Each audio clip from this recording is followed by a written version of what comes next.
আমি প্রথমেই বলব যে আমি খুব মধ্যবিত্ত ঘরের একটি মেয়ে। ছোট থেকে দেখেছি যে আমার মা একজন শিক্ষক আছেন এখনো। আমার বাবাও চাকরি করতেন। তো যৌথ পরিবারেই আমার বড় হয়ে ওঠা। কিন্তু যেহেতু বাবা-মা দুজনেই চাকরি করতেন, দেখা যেত যে অতটা সময় উঠেনি বাবা-মার সাথে যেই ছোটবেলায় যে স্মৃতিগুলো। তো ৫ বছর বয়স যখন হয় তখন আমার ভাই হয়ে যায়। তো ভাইকে নিয়ে ব্যস্ত হয়ে পড়ে ফ্যামিলি, সবাই নতুন সদস্য আসলে। তো দেখা যায় সেই সময় থেকে আমি একটু আপনি বড় লোনলি সন্তান? ফিল করি। বড় সন্তান, হ্যাঁ, আচ্ছা। একটু লোনলি ফিল করা স্টার্ট করি। ছোট লোনলি বা থেকেই জেলাস ফিল হতো কি, মানে ভাইকে হ্যাঁ, একদম? জেলাস তো ফিল হতোই যে সেই বয়সে অবশ্যই সব আদর আরেকটা পেয়ে যাচ্ছে। এবং আহ, আরেকটা বিষয় ছিল যে আমি খুব ইন্ট্রোভার্ট, ছোট থেকেই খুব কম কথা বলতাম। কথা বলা শিখেছি অনেক দেরিতে। তো এই লোনলিনেসটা কাটানোর জন্য যখন স্কুল কলেজে মানে স্কুলে যাই। স্কুলে গেলেন মানে হচ্ছে একদম কি প্রাইমারি স্কুলের কথা বলতেছেন? আমার Okay. প্রথম স্কুল হচ্ছে হার্টকো ইন্টারন্যাশনাল স্কুল। আর সেটা এখন অনেক বড় পরিসরে হয়েছে, তখন অনেক ছোট পরিসরে ছিল। এবং সেখানেও আমার খুব বেশি বন্ধু হয়েছে এমন না। তো যখন ভাই স্কুলে ভর্তি হওয়া শুরু করলো তখন এরকম একটা ব্যাপার হলো যে যেহেতু আমরা মিডল ক্লাস ফ্যামিলি ছিলাম, যে ভাইকে ইংলিশ মিডিয়ামে পড়াতে হবে, সেক্ষেত্রে দুইজনের ইংলিশ মিডিয়ামের খরচটা আসলে নেওয়াটা পসিবল হচ্ছিল না। ওকে। তো সেখানে ওই বয়সটাতেই কিন্তু স্যাক্রিফাইসটা শুরু হয় আমার, যে আমি বাংলা মিডিয়ামে চলে আসলাম। সেটা হলো মাইলস্টোন কলেজে। আর আমার ভাই মাইলস্টোন কলেজের ইংলিশ মিডিয়ামে পড়াশোনা শুরু করলো। তো এই যে মাইলস্টোন কলেজে বাংলা মিডিয়ামে আসলাম, এখান থেকেই আসলে গল্পের টার্নিং পয়েন্টটা শুরু। তখন আমি ক্লাস 7-এ পড়ি। তো 7-এ পড়া অবস্থায় কিন্তু এত ফ্রেন্ড ছিল না, এবং একটু লোনলিনেসের জন্য বলতে পারেন যে একটা ছেলেকে ভালো লাগে। সে ছেলেটা ছিল ক্লাস 8-এ। ওকে। তো আমি ওই সময় কিন্তু আমাদের এতটা অ্যাভেলেবল ছিল না ছেলে মেয়েদের কথা বলা বা ছেলেমেয়েরা বন্ধু হবে এরকম। মোবাইলও ছিল না আমাদের সবার হাতে, ফেসবুক, এত সোশ্যাল মিডিয়া ছিল না। তো সেই সময় ক্লাস 7-এ থাকতেই আমি ক্লাস 8-এ পড়া একজন সিনিয়র ভাইয়াকে প্রপোজ করি। এবং ইউ প্রপোজ? হ্যাঁ, এত আমি ইন্ট্রোভার্ট propose একজন করি। মানুষ? হ্যাঁ, কিন্তু ভালোবাসার দিক থেকে আমার মনে হয়েছে যে আমি আগে জানাবো তাকে। মানে যে সায়েন্স বিল্ডিং এর সামনে আমাদের একটা আছে, ওখানে সবাই বাসে উঠতো এসে, সব সেকশন থেকে এসে। হ্যাঁ। তো আমিও কলেজ বাসে যাওয়া আসা করতাম, সেও কলেজ বাসে যাওয়া আসা করতো। তো তার একটা বন্ধু ছিল, সে আমার সাথেই একসাথে আমাদের সিট যখন পড়তো, ক্লাস 8-এর সিট আর 7-এর সিট, তখন আমাদের একসাথে সিট পড়তো। তো ওনাকে আমি বললাম যে আপনার বন্ধুকে আমার খুব ভালো লাগে, আমি তার সাথে ফ্রেন্ডশিপ করতে চাই। তখন তার এভাবে বলা যায় না যে প্রেম করতে চাই। কাকে বললেন এটা? তার বেস্ট ফ্রেন্ডকে, Okay. যে আমার সাথে একই মানে পাশাপাশি সিট পড়তো। ওকে। তো আমি বললাম যে অমুক সময় অমুক তারিখে ছুটির পর আপনারা দুজন ওখানে আসবেন, আমি তাকে কিছু কথা বলবো। তো যথারীতি তারা আসলো। আমার এখনো মনে আছে সেদিন ইংলিশ সেকেন্ড পেপার পরীক্ষা ছিল, মানে আমি ক্লাস 7-এর ইয়ার এন্ড এক্সাম দিচ্ছিলাম, আর ওনারা বৃত্তি কোচিং এর পরীক্ষা দিচ্ছিল, মানে সামনে বৃত্তি পরীক্ষা। তো আসার পর আমি বললাম যে আপনাকে আমার অনেক ভালো লাগে, আমি আপনার সাথে ফ্রেন্ডশিপ করতে চাই। ফার্স্টে জাস্ট ফ্রেন্ডশিপই ছিল, বাট আমার দিক থেকে সেটা প্রেম ছিল। বাট আমি জানতে চাচ্ছিলাম যে সে আমার সাথে কথা বলতে কমফোর্টেবল কিনা, কারণ সেও খুব ইন্ট্রোভার্ট একটা ছেলে ছিল। তো ওর রিপ্লাই কি ছিল? আম, আমি ভেবে দেখবো, ঠিক আছে কথা বলবো। তার কোনো মেয়ে ফ্রেন্ডও ছিল না ওই বয়সে। আপনার ওর কি ভালো লেগেছিল? আমার ভালো লেগেছিল যেটা, যে মাইলস্টোনের ছেলেরা সেই সময় অনেক দুষ্ট ছিল আচ্ছা। অন্যান্য কলেজের তুলনায়, এবং অনেক দুষ্টুমি করতো। তো সেই ছেলেটার যে একটা বিষয় ছিল যে একটা ক্যাপ পরে আসতো এবং নিচে তাকিয়ে থাকতো, এবং কোনো দিকে তাকাতো না সে, মানে কোনো মেয়ের দিকেও তাকাতো না, কোনো মেয়ের সাথে কথাও বলতো না। So এই জিনিসটা আমাকে খুব ক্যাচ করেছে, যে ডিফারেন্ট ছিল। একটু ডিফারেন্ট ছিল। এবং আমার মনে হচ্ছে যে আমার সাথে যায় ইন্ট্রোভার্ট, এবং খুব পরিমিত হাসতো, পরিমিত কথা বলতো, এগুলো আমার, তার পার্সোনালিটিটা আমার ভালো লেগেছে। এবং অবশ্যই দেখতে অনেক সুন্দর ছিল। সেটাও একটা, সেই বয়সে আসলে যেটা হয়। দেখতে সুন্দরটাই লাভ এট ফার্স্ট সাইট আর কি। হ্যাঁ। ইভেন আমি যখন তাকে প্রপোজ করি, আমি জানতাম না তার নামটা কি, পরবর্তীতে আমি জানতে পেরেছি তার নাম কি, তার পরিচয় কি, everything। তো এভাবে কথা হতে থাকে। তখন কিন্তু মোবাইল ফোন যেহেতু ছিল না, টিএনটিতে আমরা প্রেম করতাম। তো কয়েক মাস লাগে তাকে আমার প্রেম ভালোবাসা এই জিনিসটা বোঝাতে। আপনি নিজেও তো বুঝতেন না? বুঝতাম না, কিন্তু ফ্রেন্ডশিপের যে একটু বেশি, এটা ভালো লাগাটা, ভালোবাসাটা, এই বিষয়গুলো শেয়ার করা। তো একদিন কথা বলছিলাম এরকম ফোনে, আমার আরেকজন শুনলো, যেহেতু আমরা যৌথ পরিবারে ছিলাম, সে মাকে বললো যে এরকম আমি কথা বলি একজনের সাথে। তো বাসায়ও মারধর, স্বাভাবিকভাবেই ছেলের বাসায়ও ফোন দিল আমার বাসা থেকে। তো তারপর যেটা সিদ্ধান্ত হলো যে স্কুল থেকে আমাকে বললো যে যদি তুমি ক্লাস 8-এ অ্যাডমিশন নিতে চাও তোমার ফ্যামিলিকে ডাকতে হবে, যেহেতু এরকম একটা বিষয় জানাজানি হলো। এবং অন্য স্টুডেন্টরাও তখন গিয়ে বললো যে হ্যাঁ আমরা তো জানি ওদের মধ্যে এরকম প্রেম চলছে, মানে তখন কথা লাগায় এরকম হয় না, যে অন্যরাও এই কথাগুলো বললো। তো সে সময় আমার মনে হলো যে এই স্কুলে আমি আর পড়বো না। এবং ছেলেটার জন্য অনেক কষ্টকর ছিল যে ও বললো যে না আমি তোমার সাথে আর কথা বলবো না, আমাকে প্রচুর মানুষজন অনেক কথা জিজ্ঞাসা করছে, টিচাররা অনেক কথা জিজ্ঞাসা করছে, বাসায় সমস্যা, আমি সম্পর্ক রাখতে চাই না। তো যাই হোক আমি সে বললো যে সে স্কুল ছেড়ে দেবে এবং সে গাজীপুরে থেকে আসতো, উত্তরাতে মাইলস্টোন, এবং গাজীপুরে তখন এত ভালো শিক্ষা প্রতিষ্ঠান ছিল না। তো সে অনেক কষ্ট করে যাতায়াত করে এখানে আসতো। তো আমি বললাম যে ঠিক আছে তাহলে তুমি এখানে পড়ো, আমি চলে যাচ্ছি, আবার স্যাক্রিফাইস, হ্যাঁ যদি এত সমস্যা হয়। তো আমি চলে আসলাম স্কুল ছেড়ে শহীদ আনোয়ার গার্লস কলেজে। আমার মা শহীদ আনোয়ার গার্লস কলেজের টিচার। তো ওখানে আসার পর আরেকটা যে ধাক্কাটা খেলাম, যে যেহেতু ওটা অনেক স্ট্রিক্ট ছিল স্কুলটা, আমাকে বললো যে যেহেতু বাইরের স্কুল থেকে এসেছে তো সায়েন্স কমার্স কিছুই দেওয়া যাবে না, সে চাইলে আর্টসে ভর্তি হতে পারে। আর যদি সে সায়েন্স কমার্স চায় তাহলে আবার পুনরায় তাকে মানে ক্লাস 8-এ পড়তে হবে। তারা বললো যে আবার, তো আমি তো আরেকটা ইয়ার লস দিব না, আমার মাও সেটা চাচ্ছিলেন না। তো যেভাবে হোক আমি মানবিক শাখায় ভর্তি হলাম। টার্গেট কি ছিল, সায়েন্স নিয়ে পড়া না? হ্যাঁ অবশ্যই সবারই সেটাই ইচ্ছা থাকে সায়েন্স নিয়ে পড়ার। তো 1 বছর ইয়ার লসের চেয়ে আমি চিন্তা করলাম যে আর্টস নিয়েই পড়ি। মানে এমনিতেই কোনো লাইফের এম ছিল যে ডাক্তার হব, ইঞ্জিনিয়ার হব? সেরকম কোনো এম ছিল না, জাস্ট ইচ্ছা ছিল যে সবাই সায়েন্সে পড়ে বা কমার্সে পড়তাম অ্যাটলিস্ট, কারণ আমার মা কমার্সের টিচার ছিলেন। তো যাই হোক সেই সময় কিন্তু একটা বিষয় ছিল যে যারা সায়েন্স বা কমার্সে পড়তো তারা মানবিক শাখার ছাত্রীদেরকে একটু দুর্বল ছাত্রী মনে করতো, এবং সেখানে কিন্তু একটা হালকা বুলিং এরও শিকার হতে হতো সবাইকে, নট অনলি মি। আমি নিজেও মানবিক বিভাগে পড়েছি, আই নো দ্যাট। তো খুব চুপচাপ থাকতাম, নতুন পরিবেশ, নতুন স্কুল, কোনো বন্ধু বান্ধব নেই। এবং আমার মা যেহেতু টিচার ছিলেন আমাকে কিন্তু প্রতিটা মুহূর্তে খুব চিন্তা ভাবনা করে স্টেপ নিতে হতো, কারণ সবাই আমাকে চিনতো যে টিচারের মেয়ে। তো চুপচাপ থাকতাম এবং ওই সম্পর্কটা মিউচুয়াল আন্ডারস্ট্যান্ডিংয়ে ছেলেটা বলল যে সম্পর্ক এভাবে রাখতে পারবে না। তো আমি তাকে একটা রিকোয়েস্ট করি যে ঠিক আছে আমি তোমার জন্য অপেক্ষা করব, তুমি আমার জন্য অপেক্ষা করবে, আমরা কেউ কারোর সাথে কন্ট্যাক্ট করব না, কিন্তু যখন আমাদের কন্ট্যাক্ট করার বয়স হবে, লাইক আমরা কলেজে উঠবো, তখন আমি তোমার সাথে যোগাযোগ করবো বা তুমি আমার সাথে যোগাযোগ। কমিটমেন্ট এটাই ছিল, শেষ কথা এটাই হয় যে আমরা অপেক্ষা করব।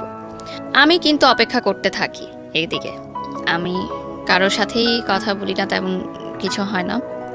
ওই যে বললাম যে তার একটা বেস্ট ফ্রেন্ড ছিল, সে আবার আমারও মিউচুয়াল ফ্রেন্ড ছিল, ওই ভাইয়ার মাধ্যমে মাঝে মধ্যে মাসে একবার হয়তো খোঁজ নিতাম যে সে ভালো আছে কিনা। আমি ভালো আছি এটুকু জানানোর জন্য, যেহেতু তখন মোবাইল এতটা ইজি ছিল না এবং ওনার পার্সোনাল মোবাইল ছিল সেই সময়, দ্যাটস ওই কথা বলা হতো।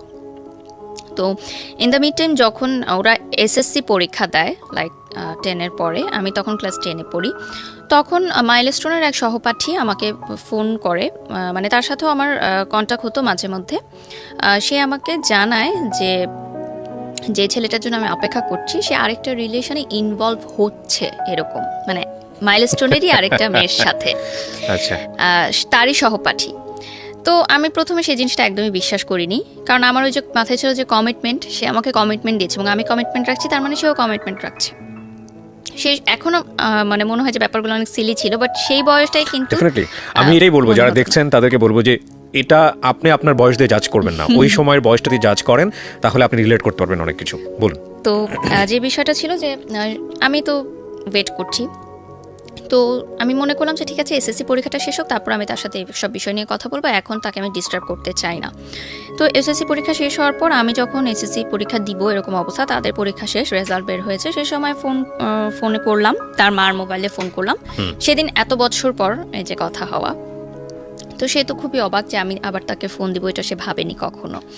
আফটার প্রায় 2 বছর পর কথা হয়, 2-2.5 বছর পর। তো খুব খুশি, আমি ফোন দিয়েছি। তো আমি বললাম যে আমরা তো এখন সম্পর্কটা চাইলে আবার কন্টিনিউ করতে পারি। তো সে বললো আমার কিছু সময় লাগবে, আমি কলেজটা শেষ করতে চাই, তারপর। আমি বললাম যে আরও সময় লাগবে, আচ্ছা ঠিক আছে আমরা কিছু হলে কথা বলতে পারি। তো বললো যে আচ্ছা ঠিক আছে, কিন্তু তোমার এসএসসি পরীক্ষা শেষ হোক, আমিও কলেজে উঠি, তুমিও কলেজে উঠো, এরপর আমরা কন্ট্যাক্ট করবো। তো এই যে আবার ছাড়া কন্ট্যাক্ট, মাঝে মধ্যে হয়তো কথা হতো 2 মাসে একবার এরকম। তারপর যখন কলেজে ভর্তি হলাম তখন আমি বললাম যে ঠিক আছে এবার আমরা ফুল ফ্রেশ রিলেশনশিপে যাই, দুইজনই কলেজে পড়ি, আমি শহীদানারে পড়ি, সে মাইলস্টোনেই পড়ে। তো সে বললো ওকে ঠিক আছে, রিলেশন আবার কন্টিনিউ। আমার মনে হলো যে আমি যেটা চেয়েছিলাম, এত বছর ধরে যার জন্য অপেক্ষা করেছি, সবই পেয়েছি আমি, আমার আর কিছু পাওয়ার নেই এই জীবনে। তো শুরু রিলেশনশিপ।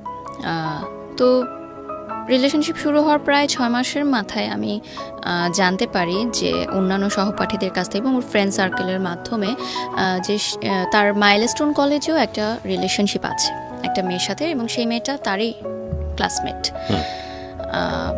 তো এখন আমার সাথে যেহেতু তার কন্টিনিউ রিলেশন, সো আমি কিন্তু বুঝতে পারছিলাম না যে ব্যাপারটা কি হচ্ছে। সো আমি ভেবেছি যে হয়তো অন দি ফ্রেন্ডস, এটা হয়তো অন্যরা অন্যভাবে নিচ্ছে, বা আমাকে হয়তো তারা কথা লাগানোর জন্য কিছু বলতে চাচ্ছে।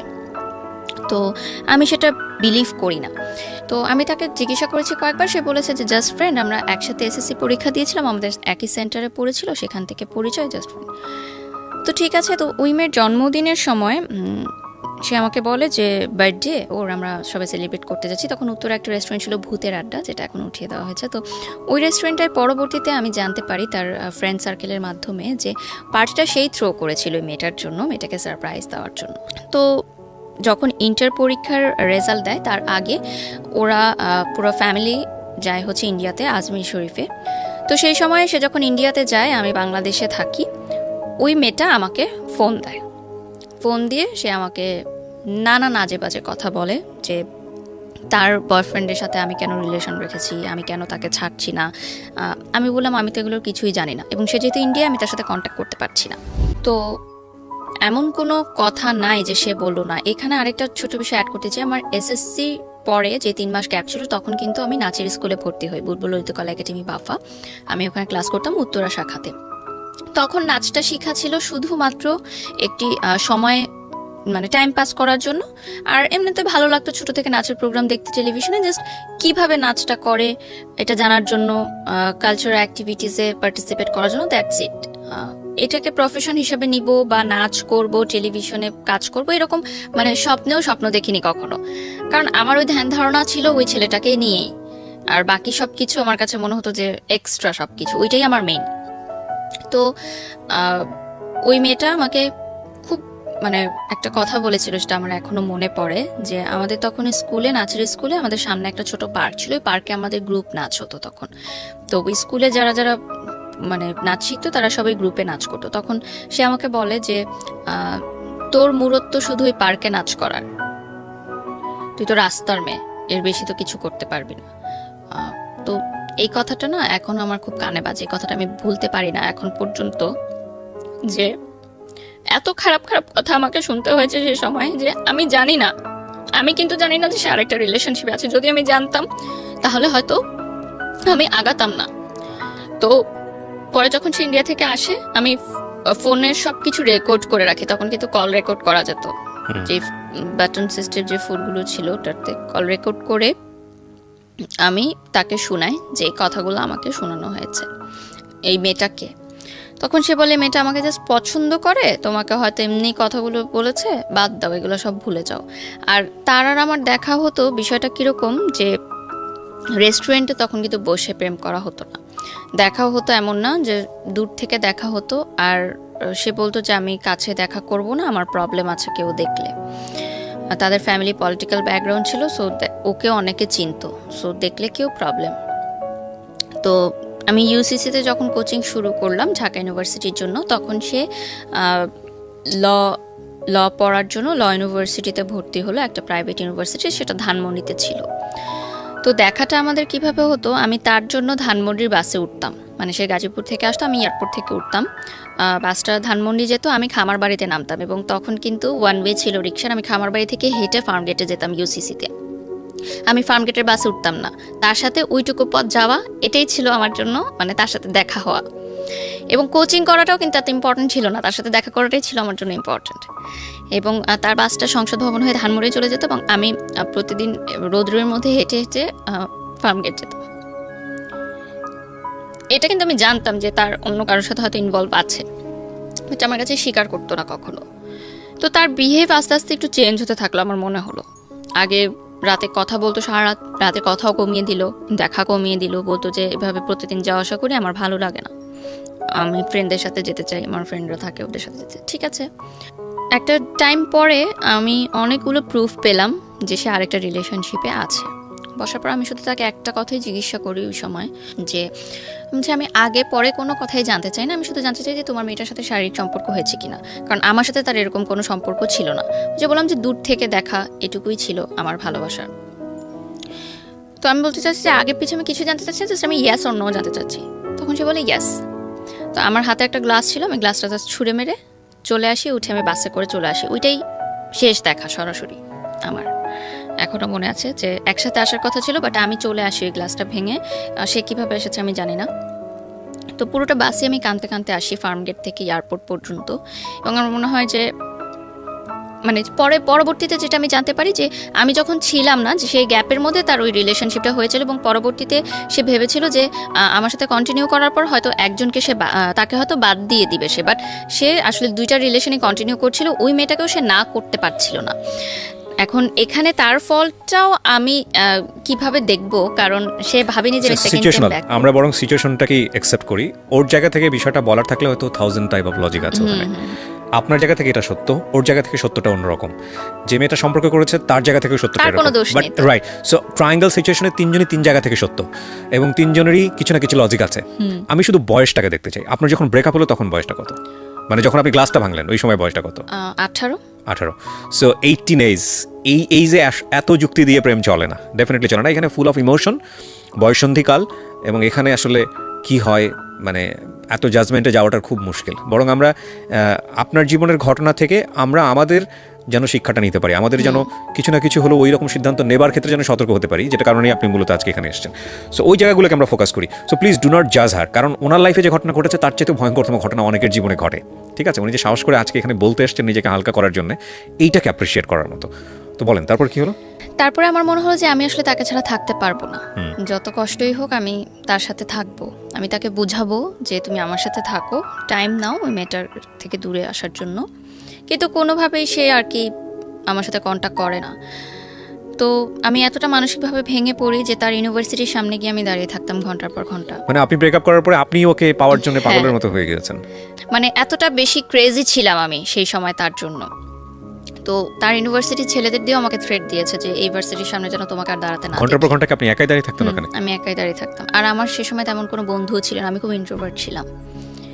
তার বন্ধুদের সাথেও অনেকবার কথা বলার চেষ্টা করলাম, তারা বললো যে দেখো যেহেতু ওরা অনেক কাছাকাছি ছিল একটা সময়, সহপাঠী মানে কি এভরিডে তাদের মিট হতো, দেখা হতো, এবং যেহেতু সহপাঠী ছিল বাসাতেও তাদের অ্যাক্সেস ছিল, ফ্রেন্ড সার্কেল যখন যেত গ্রুপ ওয়াইজ, আমি তো অনেক দূরত্ব ছিল আমাদের মধ্যে, জাস্ট ফোনে কথা হতো। তো হয়তো ইমোশনাল অ্যাটাচমেন্টটা তার সাথে বেশি এবং তাকে হয়তো ছাড়তে পারছে না। কিন্তু আমার একটা প্রশ্ন ছিল তাহলে সেকেন্ড টাইম কেন আমার সাথে রিলেশনশিপ কন্টিনিউ করলো? তখন আমাকে না করে দিলেই পারতো। এতগুলো বছর আমি যে তার জন্য অপেক্ষা করলাম, সেই অপেক্ষার সময়গুলো আমাকে কষ্ট দিত, যে এই অপেক্ষাগুলোর তাহলে মূল্য কোথায় গেল। এবং এই সময়টায় কিন্তু অনেক ছেলে আমাকে প্রপোজ করেছে, আমি কিন্তু কাউকে ইয়াস বলিনি, কারণ আমি ওই কমিটমেন্টের জায়গাটা ঠিক রেখেছিলাম। তো এরপর আমি ইউনিভার্সিটিতে উঠি। আমার ঢাকা ইউনিভার্সিটির পরীক্ষা জঘন্য হয়, খুবই খারাপ হয়, চান্স হয় না আমার বাবা মাও খুব কষ্ট পায় সেটার কারণে, বিকজ এটা আপনার লেখাপড়াতে ইফেক্ট করছিল। আমি যখন ইন্টার পরীক্ষা দিই তখন আমার যখন প্রেম চলছিল, আমি কিন্তু ইন্টার সেকেন্ড ইয়ারে গোল্ডেন A+ পাই মানবিক শাখা থেকে, এবং ঢাকা বোর্ডে 22তম স্থান অধিকার করি, মানে মোট নাম্বারের দিক থেকে, মানে যোগ করে সব নাম্বার যোগ করে আমি 22তম হই, এবং মানবিক শাখা থেকে প্রথম মানে 22তম আমিই হই। মানে এর আগে যারা হয়েছে 1 থেকে 21 তারা সবাই সায়েন্স বা কমার্সের। ও মানে কম্বাইন্ড? হ্যাঁ, কম্বাইন্ড হোল ঢাকা বোর্ডে আমি 22তম হই। না সায়েন্স আর কমার্স কোনো ব্যাপার না, সবকিছু মিলিয়ে হোল এটা। এবং আমাকে কত সালে এটা হচ্ছে 2012, এবং আমাকে গভর্নমেন্ট থেকে কিন্তু প্রতি বছর টাকা দেয়া হতো। ক্যান ইউ ইমাজিন এই মেয়েটা ঢাকা ইউনিভার্সিটিতে চান্স পায়নি জাস্ট বিকজ অফ এই উলালা টাইপ প্রেম।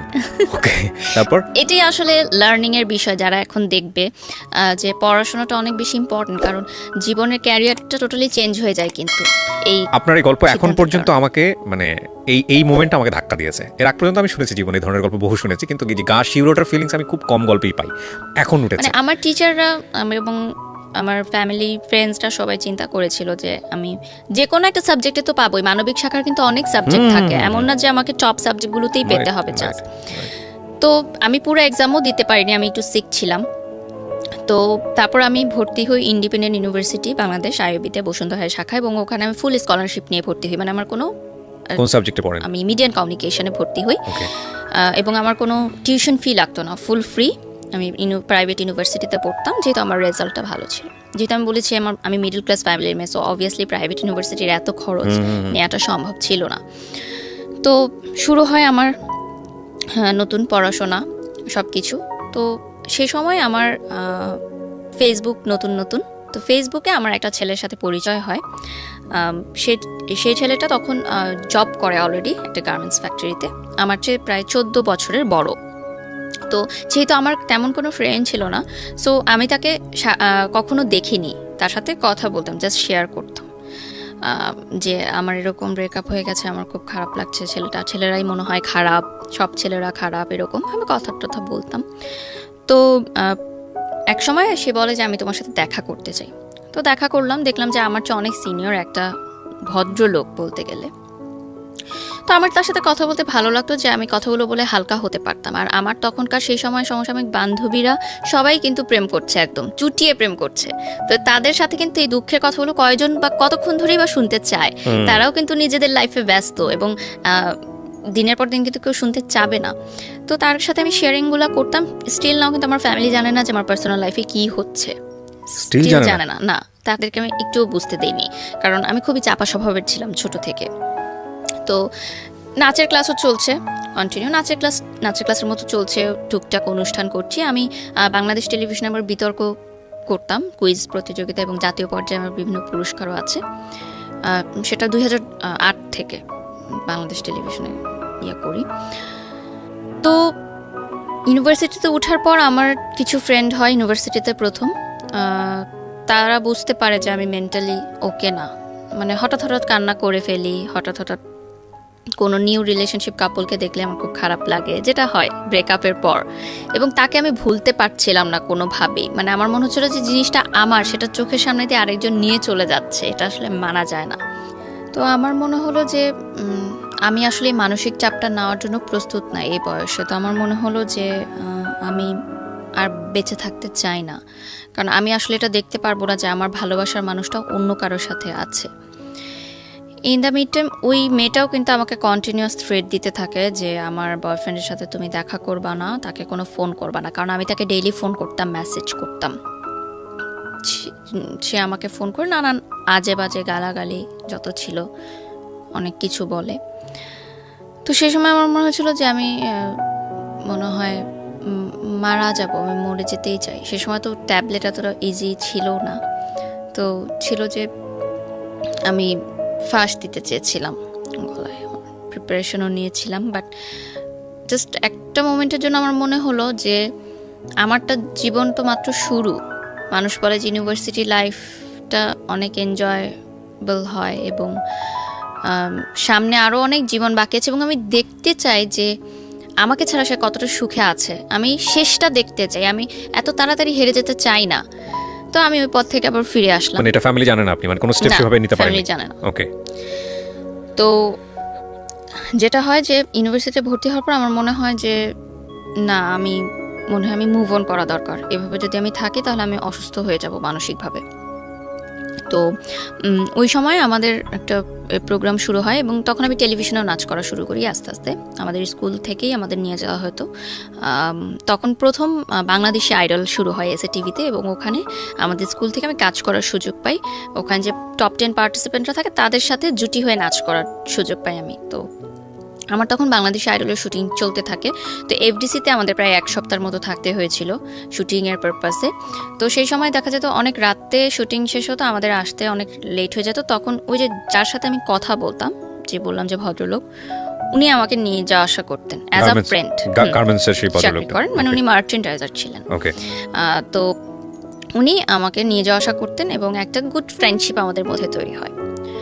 তো ওই বাংলাদেশ আইডল চলাকালীন সময় সে আমাকে বিয়ের প্রস্তাব দেয়। আচ্ছা। যে সে আমাকে বিয়ে করতে চায়। একটা সময় গিয়ে আমার মনে হলো যে যে আমাকে বিয়ের প্রস্তাব দিয়েছে সে তো সব দিক দিয়ে ঠিকই আছে, ভালোই আছে, এবং আমি যদি বিয়ে করে আরেকটা জায়গায় লাইফ সেটেল করতে পারি তাহলে হয়তো আমি মানসিকভাবে একটু সুস্থ হতে পারবো, মানে এবং মিসিংটা তাকে থাকবে না, ভুলতে এই খারাপ পারবো। লাগাটা থাকবে না। This is the main part of the story. হ্যাঁ, এক্স্যাক্টলি, যে একজনকে ভুলার জন্য আমি আরেকজনকে উপর নির্ভরশীল হতে চাচ্ছি। রাইট। এবং বিয়ে করলে একটা নতুন বাড়িতে আমি যাব, সেখানে এটা অনেক শুধু মানুষ আপনার হবে। পারসেপশন না, কিন্তু এটা কিন্তু আমাদের সমাজের পারসেপশন। অনেক সময় জি। দেখবেন যে মেয়ে কাউকে পছন্দ করেছে, বাবা মা সেটা জেনে ফেলেছে, যত দ্রুত পারো বিয়ে দিয়ে দাও, এবং এই বিয়ে দিয়ে দিলে কি হয়ে গেল, বাস প্রবলেম সলভ। কিন্তু আসলে প্রবলেমের শুরুটা হয় তখন, এবং সেই প্রবলেমটা এত ভয়াবহ হয়, আনথিঙ্কেবল। তবে এইটা যে আসলে সবসময় যে কাজ করে না তাও না, কারণ প্রিমিটিভ অনেকে সুখে থাকে। অনেকেই সুখে থাকে কিন্তু, এবং অনেকে জোর করে দিয়েও একটা পর্যায়ে মানিয়ে নিতে নিতে মোটামুটি সেটেল হয়ে যায়। সুখে থাকাটা আসলে নিজের বিষয়। এবং আরেকটা বিষয় হলো যে ধরেন সংসার জীবনে কেউ সুখী না, কিন্তু দেখা গেল যে হচ্ছে না, দুজনের মধ্যে ম্যাচ হচ্ছে না, তো একটা বাচ্চা নিয়ে নাও। তারপরে আমার মনে হলো যে ঠিক আছে, তো আমার বাসায় উনি বিয়ের প্রস্তাব দিল। আমি বললাম ঠিক আছে, আপনি বাসায় ফ্যামিলিগতভাবে কথা বলেন, যদি হয় অ্যারেঞ্জ ম্যারেজ হবে। এবং আমি তাকে ক্লিয়ার করলাম যে আমি কিন্তু আপনাকে ভালোবাসি না, আমি কিন্তু এখনও তাকেই ভালোবাসি, আপনি কি এটা মেনে নিয়ে আমাকে বিয়ে করবেন? তো সে বলে ঠিক আছে, সমস্যা নেই, কারণ সে হয়তো এতটা ম্যাচিউর ছিল সেই বয়সে, সে ডিল করতে পারবে এটা। যে ভেবেছে যে ঠিক আছে, ছোট বাচ্চা মেয়ে বলছে বিয়ের পর ভুলে যাবে। সে তো আমার চেয়ে সে 14 বছরের বড় ছিল, সো তার অবভিয়াসলি থিঙ্কিংটা ওভাবেই সে চিন্তা করেছে যে তখন আপনি ফার্স্ট ইয়ারে? হ্যাঁ, 19 বছর বয়স। ওকে। তো বাসায় প্রথমে যখন উনি বলে তখন বাসায় মেনে নেয় না, কারণ উনি আমার চেয়ে বয়সের এজ ডিফারেন্সটা অনেক ম্যাটার ছিল, এবং বাসা থেকে বলে যে না, এখন তো মানে বয়সের এজ ডিফারেন্সটাই বেশিরভাগ ম্যাটার ছিল। তো শুটিং নিয়েও যখন প্রবলেম শুরু হতে থাকে তখন আমার মা মনে করে যে মেয়ে মিডিয়ার পথে যাচ্ছে, সেটা আটকানোর জন্য মেবি বিয়ে দিয়ে দিলে ভালো হবে, যেটা মানে হয়তো তারা এটা ভেবেছিল যে সংসার তো করতেই হবে, আজ হোক কাল হোক। তো যদি আগে থেকেই লাইফটা সেটেল হয়ে যায় তাহলে দোষ কি? পড়াশোনা তো চলছে, পড়াশোনার মতো থাকুক, এদিকে সংসার করুক, অ্যাটলিস্ট এই নাচ গানের যে ভূতটা টেলিভিশনে কাজ করার, এটা চলে যাক। তো একটা সময় রাজি হয়। তো আমার বাংলাদেশ আইডলের ফাইনালের যেদিন শুটিং থাকে, মানে ফাইনাল এপিসোডের, আমার এখনো ইউটিউবে 8 এপিসোড পর্যন্ত আমার নাচগুলো আছে, এরপরে আর নেই। বাংলাদেশ আইডল একটা গানের অনুষ্ঠান ছিল? হ্যাঁ, কিন্তু গানের অনুষ্ঠানের মানে যারা পার্টিসিপেন্ট ছিল টপ 10, তাদের সাথে নাচের একজন জুটি থাকতো, মানে গানটাকে আরেকটু সুন্দর করার জন্য, দর্শকদের কাছে মনোরঞ্জন করার জন্য। তারপর দেখা যায় যে ওই দিন শুটিং এর দিনই আমার বিয়ে হয়, সেটা আমি জানতাম না আসলে। আমার বাসায় খুব ঘরোয়া পরিবেশে বিয়েটা সম্পূর্ণ হয়, মানে কোনো প্রোগ্রাম করে না। তো তার 3 মাস পর আমাকে উঠিয়ে নেওয়া হয়। 3 মাস আমি আমার বাবার বাড়িতেই থাকি। আমার বাবা মা বলে যে 3 মাস সময় নিলাম। তো 3 মাসের মধ্যে গুছানো হয়, একটু ধুমধাম প্রোগ্রাম হয়, গায়ে হলুদ, মেহেদি, সব বিয়ে, বউ ভাত, সব কিছুই হয় সুন্দর। এটা কি ওই সময় ওই ছেলেটা জানতো যে আপনার বিয়ে হয়ে যাচ্ছে? হ্যাঁ, এখানে আমি বলবো যে আমি তাকে কন্ট্যাক্ট করার চেষ্টা করি যে আমি কিন্তু বিয়ে করছি। সে বলে ঠিক আছে, ফাইন, বিয়ে করো, কোনো সমস্যা নেই।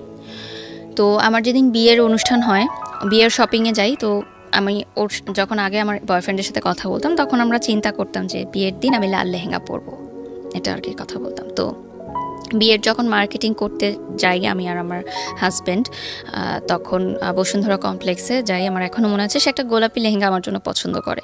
তো আমি বলি যে না, এই লেহেঙ্গাটা সুন্দর না, আমি লাল লেহেঙ্গাই পরবো। কারণ আমার মাথায় কিন্তু ওইটাই ছিল যে আমি আমার কমিটমেন্টটা রাখবো, যে আমি আমার বিয়ের দিন লাল লেহেঙ্গাই পরবো, এবং সেটা ওর জন্য পরবো।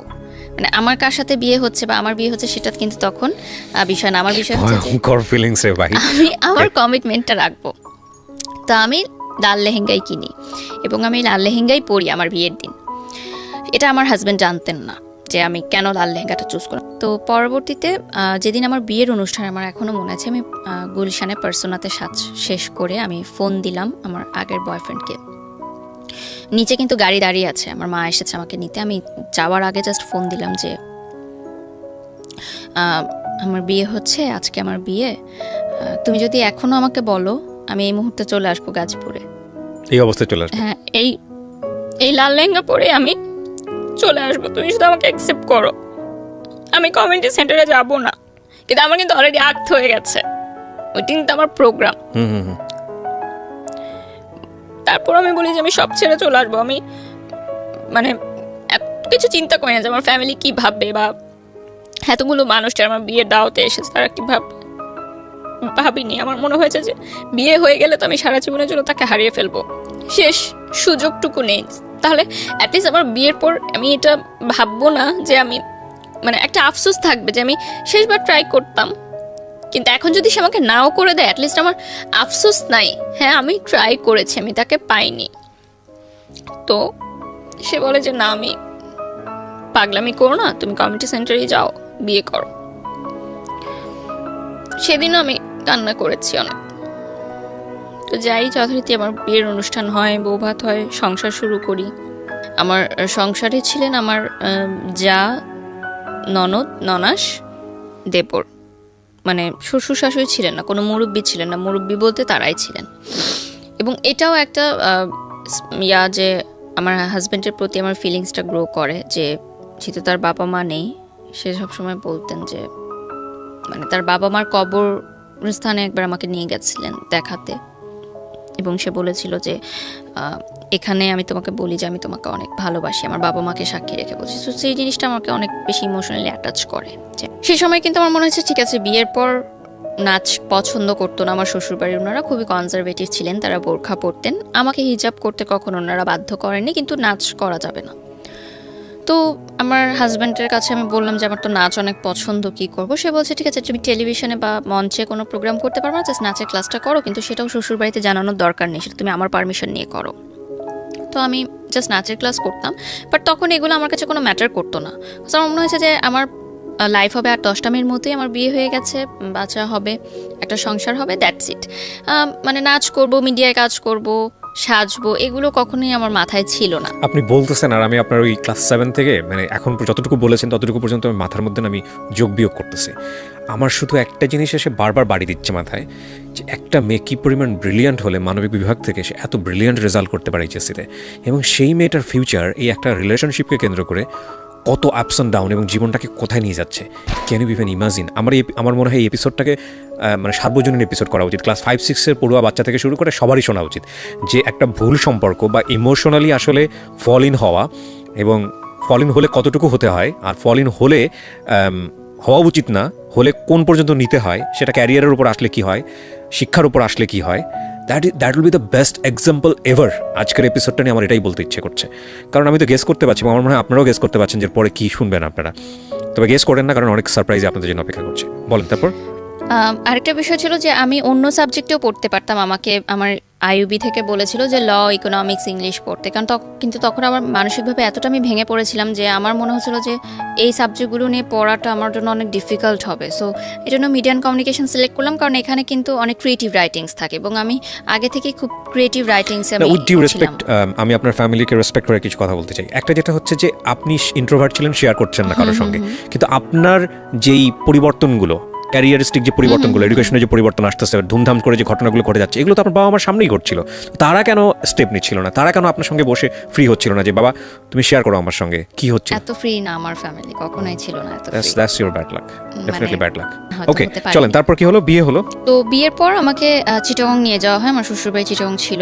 তো আমি না এত ফাস্ট সব কিছু হয়েছে, আমি না বুঝতে পারিনি যে বিয়েটা কি জিনিস বা কি হয়েছে, আমার লাইফে কি চেঞ্জটা এসেছে।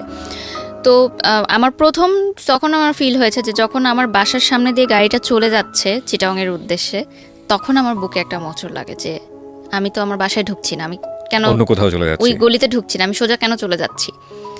মানে আমার মনে হচ্ছে যে আমি এটা কি করলাম। মানে তখন আমি ফার্স্ট বুঝতে পেরেছি যে আমার লাইফ চেঞ্জ হয়ে গেছে। তো চিটাগং যাওয়ার পর আমাদের ভালো সময় কাটে, কিন্তু একটা বিষয় যে তার পরিবার আমাকে কিন্তু মেনে নেয়নি কখনো। কিন্তু তার মানে আমার হাজব্যান্ডের ফ্যামিলি, মানে আমার শ্বশুরবাড়ি চেয়েছিল যে তাদের পছন্দের কোনো মেয়ের সাথেই তার বিয়েটা হোক, এবং তাদের ফ্যামিলিতে এরকম মানে প্রাইভেট ইউনিভার্সিটিতে পড়াশোনা করে, নাচ করে, হিজাব পরে না, এরকম মেয়ে আসলে তারা কখনোই মানে তাদের পছন্দনীয় ছিল না। তাদের পছন্দ ছিল যে এরকম ইন্টার পাস করা কোনো মেয়ে, ঘরে থাকবে, ঘরে কাজ করবে, হিজাব পরবে, বোরখা পরবে, আরও 10টা ফ্যামিলি যেরকম চিন্তা করে মিডল ক্লাস ফ্যামিলি, তাদের পার্সপেক্টিভ থেকে ইটস ওকে। তো একটা সময় গিয়ে পর আমার শ্বশুরবাড়ি থেকে জানাজানি হলো যে আমি নাচের ক্লাস কন্টিনিউ করছি। তো সেখানে আমার জামাইকে বলা হলো যে নাচের ক্লাস সে কন্টিনিউ করতে পারবে না। তো আমার হাজব্যান্ড বললো যে নাচ করা যাবে না, ক্লাসও করা যাবে না, তো বন্ধ, আমার নাচ ওখানেই শেষ। বলে আসলাম বাফায় যে আমি আর আসতে পারবো না স্যার ক্লাস থেকে। আমার গুরুজির কথা এখানে আমি স্মরণ করবো, শ্রদ্ধেয় আমিরুল মনি স্যার, উনি আমাকে যথেষ্ট সাপোর্ট করেছেন সব সময়।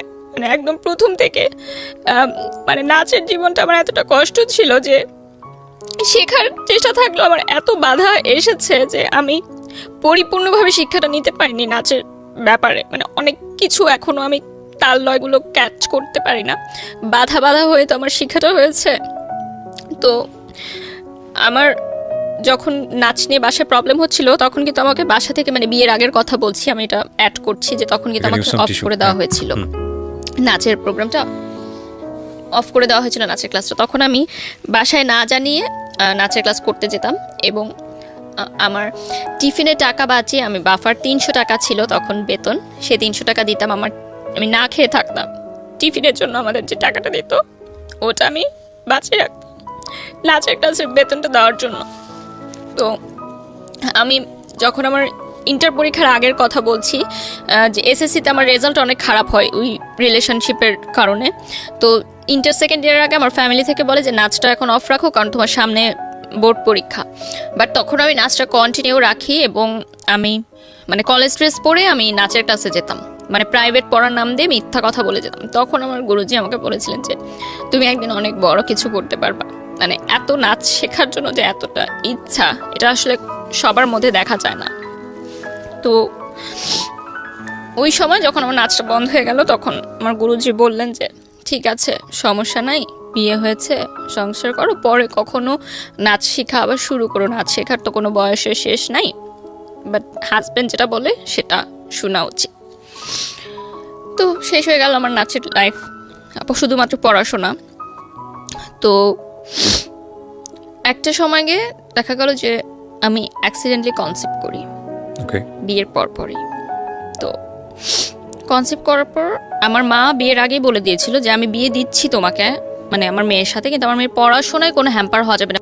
যখন আমি দেখলাম যে আমি কনসেপ্ট করেছি অ্যাক্সিডেন্টলি, তখন আমার হাজব্যান্ড বলল যে এখন যদি আমি মানে কনসেপ্ট করি তাহলে তো আমার সেমিস্টারটা ড্রপ পড়বে, তার মানে আমার পড়াশোনা কিন্তু একদমই স্টপ হয়ে যাচ্ছে। তো উনি ডিসাইড করলেন যে আমরা বাচ্চাটা রাখবো না। এটা আমার সিদ্ধান্ত ছিল না, কারণ ওই সময় আমি কিন্তু ইমোশনাল ছিলাম এবং আমি কিন্তু রাখতেই চেয়েছিলাম বাচ্চাটা। তো সে বললো যে আমরা এটা নিব না, কারণ তোমার মা আমাকে অনেক আশা করে তোমাকে দিয়েছে, সো আমি যদি এখন তার কথাটা না রাখি এটা ভালো দেখায় না, আর আমি এখনও প্রিপেয়ার্ড না। তো ওই বয়সে যখন আমি ফার্স্ট প্রেগনেন্ট হলাম, সেদিন থেকে প্রথম আমি আমার এক্স বয়ফ্রেন্ডকে ফোন দেওয়াটা অফ করে দিই। আচ্ছা। কারণ আমার ভেতরে একটা অন্যরকম একটা ফিলিংস কাজ করা শুরু করে।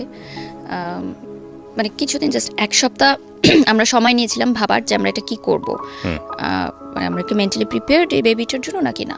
তো সেই এক সপ্তাহের মধ্যে আমার মানসিকতা টোটালি চেঞ্জ হয়ে যায় যে না, আমার লাইফ চেঞ্জ হয়ে গেছে, আমি আরেকজনের বাচ্চার মা হচ্ছি, সো আমি তাকে ফোন দিব না, আর এটা তাহলে আমার বাচ্চার সাথে অন্যায় করা হবে।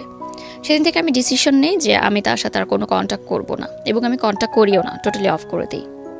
তো আমার হাজব্যান্ড একটু রাগে ছিলেন প্রথম থেকেই, অফিসের প্রেশারে থাকতেন, এই জন্য হয়তো রাগ করতেন। তো আমি একদিন প্রথম বলি যে আমাদের ইউনিভার্সিটি যে তখন ফ্ল্যাশ মবের একটা ট্রেন্ড শুরু হয়, তো ফ্ল্যাশ মবে আমাকে, যেহেতু আমি নাচ করতাম, এটা জানতো ইউনিভার্সিটিতে অনেকে, তো তারা বলে যে ফ্ল্যাশ মবে আমি সামনে দাঁড়াবো, আমার একটা অ্যাক্ট করতে হবে।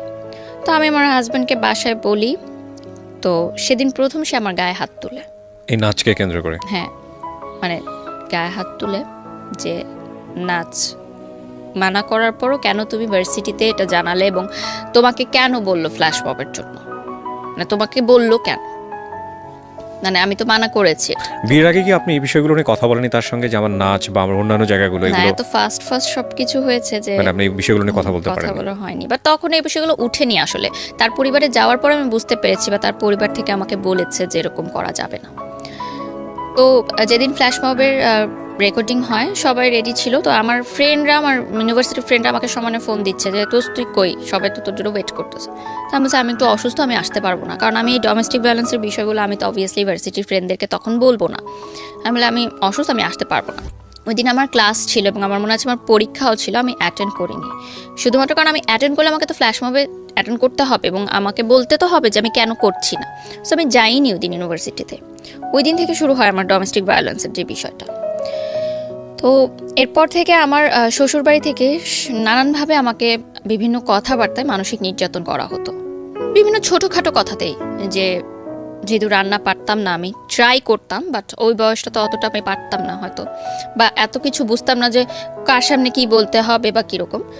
তো এই বিষয়গুলো নিয়ে আমার শ্বশুরবাড়ি থেকে অনেক কমপ্লেন ছিল আমার নামে। এবং বিয়ের প্রথম দিন সকালবেলা মিষ্টি জাতীয় কিছু মনে হয় বানাতে হয়, এটা আমার জানা ছিল না। করেন লাগে মানে সত্যি করতে হয়? হ্যাঁ, করতে হয় নাকি, হয়তো এটা দেশ ওয়াইজ হয়তো ডিফারেন্ট থাকে, চিটাগংয়ে হয়তো বা আচ্ছা, অন্য আচ্ছা। কোনো ডেতে, বা এটা তো অনেকের ফ্যামিলি ট্র্যাডিশন থাকে। তা আমি সেরকম যেহেতু কিছু করিনি, আমি এই জন্য হয়তো অনেক সময় কথা আমাকে বলে, মানে they are not happy with me. Okay. এবং তারা আমার ফ্যামিলি নিয়েও অতটা হ্যাপি ছিল না। একটা টাইমে তাদের ফ্যামিলি থেকে একজন বলে, আমি নাম মেনশন করব না, যে এখানে কারণ আমি আমরা এখন পর্যন্ত মেনশন করিনি, রাইট? ইনলস থেকে একজন বলে যে আমার ফ্যামিলি থেকে তো তারা যে সম্পত্তি আছে আমার নামে বা কিছু যদি দেয়, তো সেটা দিয়ে তো আমার হাজব্যান্ড একটা বিজনেস করতে পারে, কেন সেটা দিচ্ছে না? মানে তারা চাইলেই তো তাদের জামাইকে অ্যাফোর্ড করতে পারে। যদিও আমার ফ্যামিলি মিডল ক্লাস ছিল, তারপরও যে সম্পত্তিগুলো থাকে, জমি জমা আসলে বিষয়াদি। তো এই বিষয়টা আমি আমার ফ্যামিলিতে জানাই, এবং আমার ফ্যামিলি সেটা মানে বলে যে এটা তো ঠিক না যেটা তারা বলছে আমাকে। তো যাই হোক, এই টাইমের মধ্যেই আমার হাজব্যান্ড ফার্স্ট স্ট্রোক করে। স্ট্রোক করে? হ্যাঁ, মাইল্ড স্ট্রোক করে। এটা একটা মানে কাজের প্রেশারেই হতে পারে, বা ফ্যামিলির প্রেশারেও হতে পারে। হ্যাঁ। আমার সাথে কোনো সমস্যার কারণে না, মানে কোনো ঝামেলার কারণে না। সুস্থ মানুষ ছিল, হঠাৎ রাতে মানে তার হাই প্রেশার ছিল অনেক, এটার কারণে হতো। তো ইউনাইটেড হসপিটালে তাকে নিয়ে যাওয়া হয়, এবং সেদিন সে আমার বাসাতেই ছিল, মানে আমার মায়ের বাসাতেই ছিল। আমরা নিয়ে যাই তাকে হসপিটালে। তো আইসিইউতে সে ছিল 2 রাত। তো সেই বয়সে আসলে এত কিছু বুঝে ওঠার আগেই মানে এরকম ছিল যে সে বেঁচে ফিরবে কি না জানি না। আইসিইউতে গেলে যেটা হয় আর কি, এবং স্ট্রোক করেছে সে, এবং খুব ভালোভাবে। আমার এখনো মনে আছে ওই দিন আমি মানে ইউনাইটেডের আইসিইউ সামনে তো মানে বসার কোনো প্লেস নেই, আমি সিঁড়িতে বসেছিলাম সারা রাত, মানে রাত 12:30-1টার দিকে ঘটনা। আমি ভোর পর্যন্ত আমি বসেছিলাম, এবং মানে আমি জানি না যে কি হবে। এবং আমার তখন ফার্স্ট টাইম মনে হয়েছে যে আমার লাইফটা কীরকম হওয়ার কথা ছিল। আমার সাথে যে ফ্রেন্ডরা, তারাও এখন ফুচকা খাচ্ছে, প্রেম করছে, মুভি দেখতে যাচ্ছে, গান শিখছে, ফ্রেন্ডদের সাথে হ্যাং আউট করছে, সুন্দর সুন্দর কাপড় পরছে। আমি আইসিইউর সামনে এভাবে বসে আছি। এটা তো আমার লাইফ হওয়ার কথা ছিল না। আমি তো আমার লাইফটাকে এভাবে দেখতে চাইনি, এবং সেটা আমার ভুলের জন্যই। কিন্তু আমি কিন্তু কাউকে ব্লেম করতে পারবো না, যেটা তাদের ভুলের জন্য। আমার লাইফ কিন্তু আজকে আমার ভুলের জন্যই এমন।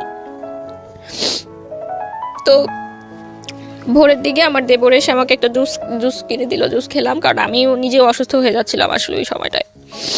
তো যাই হোক, দুপুরের দিকে ডক্টর আসে, ইউনাইটেডের 2টার সময় ডক্টর আসে আবার দুপুরবেলা চেক আপ করার জন্য। তখন বলে যে আপনার হাজব্যান্ড ঠিক আছে, এখন কোনো চিন্তার বিষয় নেই, ওনাকে আমরা HDR বা কি যেন একটা বলে, ওখানে ট্রান্সফার করে দিচ্ছি, কালকে ডিসচার্জ হয়ে যাবে। তো গেল আরেকটা ধাক্কা, গেল আমার লাইফের উপর দিয়ে। তার কয়েক মাসের মধ্যেই আমার হাজব্যান্ডের আরেকটা জটিল রোগ ধরা পড়ে, এবং সেটা বেশ জটিল ছিল। আমি এখন বলতে পারবো না হয়তো স্ক্রিনে, তার হয়তো কোনো ক্ষতি হোক না, ঠিক আছে, আমরা জানতে চাই না। যেটার কারণে তার খাওয়া দাওয়ার অনেক রেস্ট্রিক্টেড হয়ে যায়, এবং এটা বাই জেনারেশন ছিল এই রোগটা। তো দেখা যায় যে খুব পরিমিত হয়ে যায় তার লাইফস্টাইলটা, এবং একটা অপারেশন হয়, মেজর অপারেশনের পর তার বেশ কয়েকদিন বেড রেস্টে থাকতে হয়। তো তখন কিন্তু একটা ডিস্টেন্স ক্রিয়েট হয়, মানে হাজব্যান্ড ওয়াইফের যে রিলেশনটা থাকে সেটার ব্যাপারে ডিস্টেন্স ক্রিয়েট হয়, প্রায় 1 বছরের মতো ছিল সেটা। 1 ইয়ার। এবং এমনও ছিল না যে এর আগেও খুব বেশি মানে ভালো ছিল, সুখকর ছিল ওই লাইফটা। তারপরও 1 বছরের ডিস্টেন্স আমার মনে হয় যে অনেক কিছু চেঞ্জ হয়, কারণ একটা হাজব্যান্ড এটা খুবই ইম্পর্টেন্ট। তো ইভেন যদি বন্ডেজটা না থাকে, হ্যাঁ, আমি একটা মানুষের সঙ্গে স্টে করতেছি, একই বিছানায় ঘুমাচ্ছি না, হোয়াট ফর রিজনটা কি? আপনি যদি একটা মানুষের সঙ্গে স্টে করেন, ওই মানুষটার পারপাস আপনি সার্ভ করতেছেন, ইটস আ রিলেশনশিপ, লাইক সে আপনার কিন্তু সম্পর্কের জায়গা থেকে হাজব্যান্ড, কিন্তু এই মানুষটার আপনি পারপাসই ছিল এই মানুষটার কাছে আসা যে আমি এক ধরনের রিমেডি চাই আমার পাস্ট লাইফে। ইট ইজ নট মানে অ্যাকচুয়ালি কাজ করতেছে না। সেকেন্ড হচ্ছে যে ওখানে গিয়েও আপনি আপনার জায়গা থেকে যেটা চেয়েছিলেন সেভাবে হচ্ছে না, হ্যাপি না। থার্ডলি হলো যে সম্পর্কের জায়গাটা, স্বামী স্ত্রী যে সম্পর্কের জায়গাটা, ইট ইজ নট সাউন্ড। এখন সব কিছু মিলায়ে দ্য এম ইজ জিরো, মানে ultimately next day is zero. তাহলে আমি এই মানুষের সঙ্গে স্টে কেন করছি? মানে তাকে আমি তো ভালোবাসি না। সো দেখেন সম্পর্কটা কতটা জটিল জায়গায় চলে গেছে। হ্যাঁ, তারপরে মানে সেই সময় আমার মনে হয়েছে যে that was a wrong decision, যে আমার এই বয়সে বিয়ে করলাম, একজনকে ভুলার জন্য আরেকজনের উপর নির্ভরশীল হলাম, এবং তাকেও আমি ভালোবাসতে পারছি না। তো আপনি যখন এই রিলেশন মানে হাজব্যান্ড থাকা অবস্থায় আপনার এক্স বয়ফ্রেন্ডকে ফোন দিচ্ছিলেন, এক্স বয়ফ্রেন্ড তো আপনার জায়গা থেকে আমি বলতে পারি না, কারণ তখন আপনি তাকে লাভ করে চলেছেন, বা তার জায়গা থেকে কি সেটাও আমরা জানি না। সো ও কি বলতো, ও কি বলতো যে তুমি সংসার করো ঠিক মতো, এটাই বলতো, বা ও বলতো না যে ব্যাক করো বা ওরকম কোনো কিছু? কখনোই না। তখন ওর সাথে ওই মেয়েটার সম্পর্ক কি কেমন এখানে চলছিল? একটা টুইস্ট আছে, যে মেয়েটার কারণে আমাকে ছেড়ে গেছিল, আমার বিয়ের পরপরই সেই মেয়েটা একটা প্রবাসী ছেলেকে বিয়ে করে মানে বিদেশে চলে যায়। তারপরেও এই ছেলেটা আপনার বিয়ের পরে আপনাকে আর কোনো প্রকার মানে সে কখনো কল করতো না? না। তার জায়গাতে সে কিন্তু আমার কাছে কিন্তু কষ্ট পেয়েছে। হ্যাঁ, কষ্ট পেয়েছে, কিন্তু আপনার ধরেন এই কষ্টের জায়গাটা থেকে কিছুটা রেমেডি চাইলে আপনাকে নক দিতে পারতো, অ্যাডভান্টেজ নিতে পারতো, কিন্তু সে সেটা নেয়নি। কারণ তখনও কিন্তু আমি উইক ছিলাম ইমোশনালি তার জন্য, বাট সে চেয়েছে যে আমার সংসারটা নষ্ট না হোক। ডেফিনেটলি অনেক শেখার আছে আজকের এই গল্প থেকে, বিলিভ মি। বলেন তারপরে যেটা হয় যে ওই বয়সটায় না এত কিছু আমি বুঝতাম না যে হার্টের পেশেন্টকে কিভাবে ট্রিট করতে হয়, বা এই ধরনের জটিল রোগের পেশেন্টকে কিভাবে ট্রিট করতে হয়।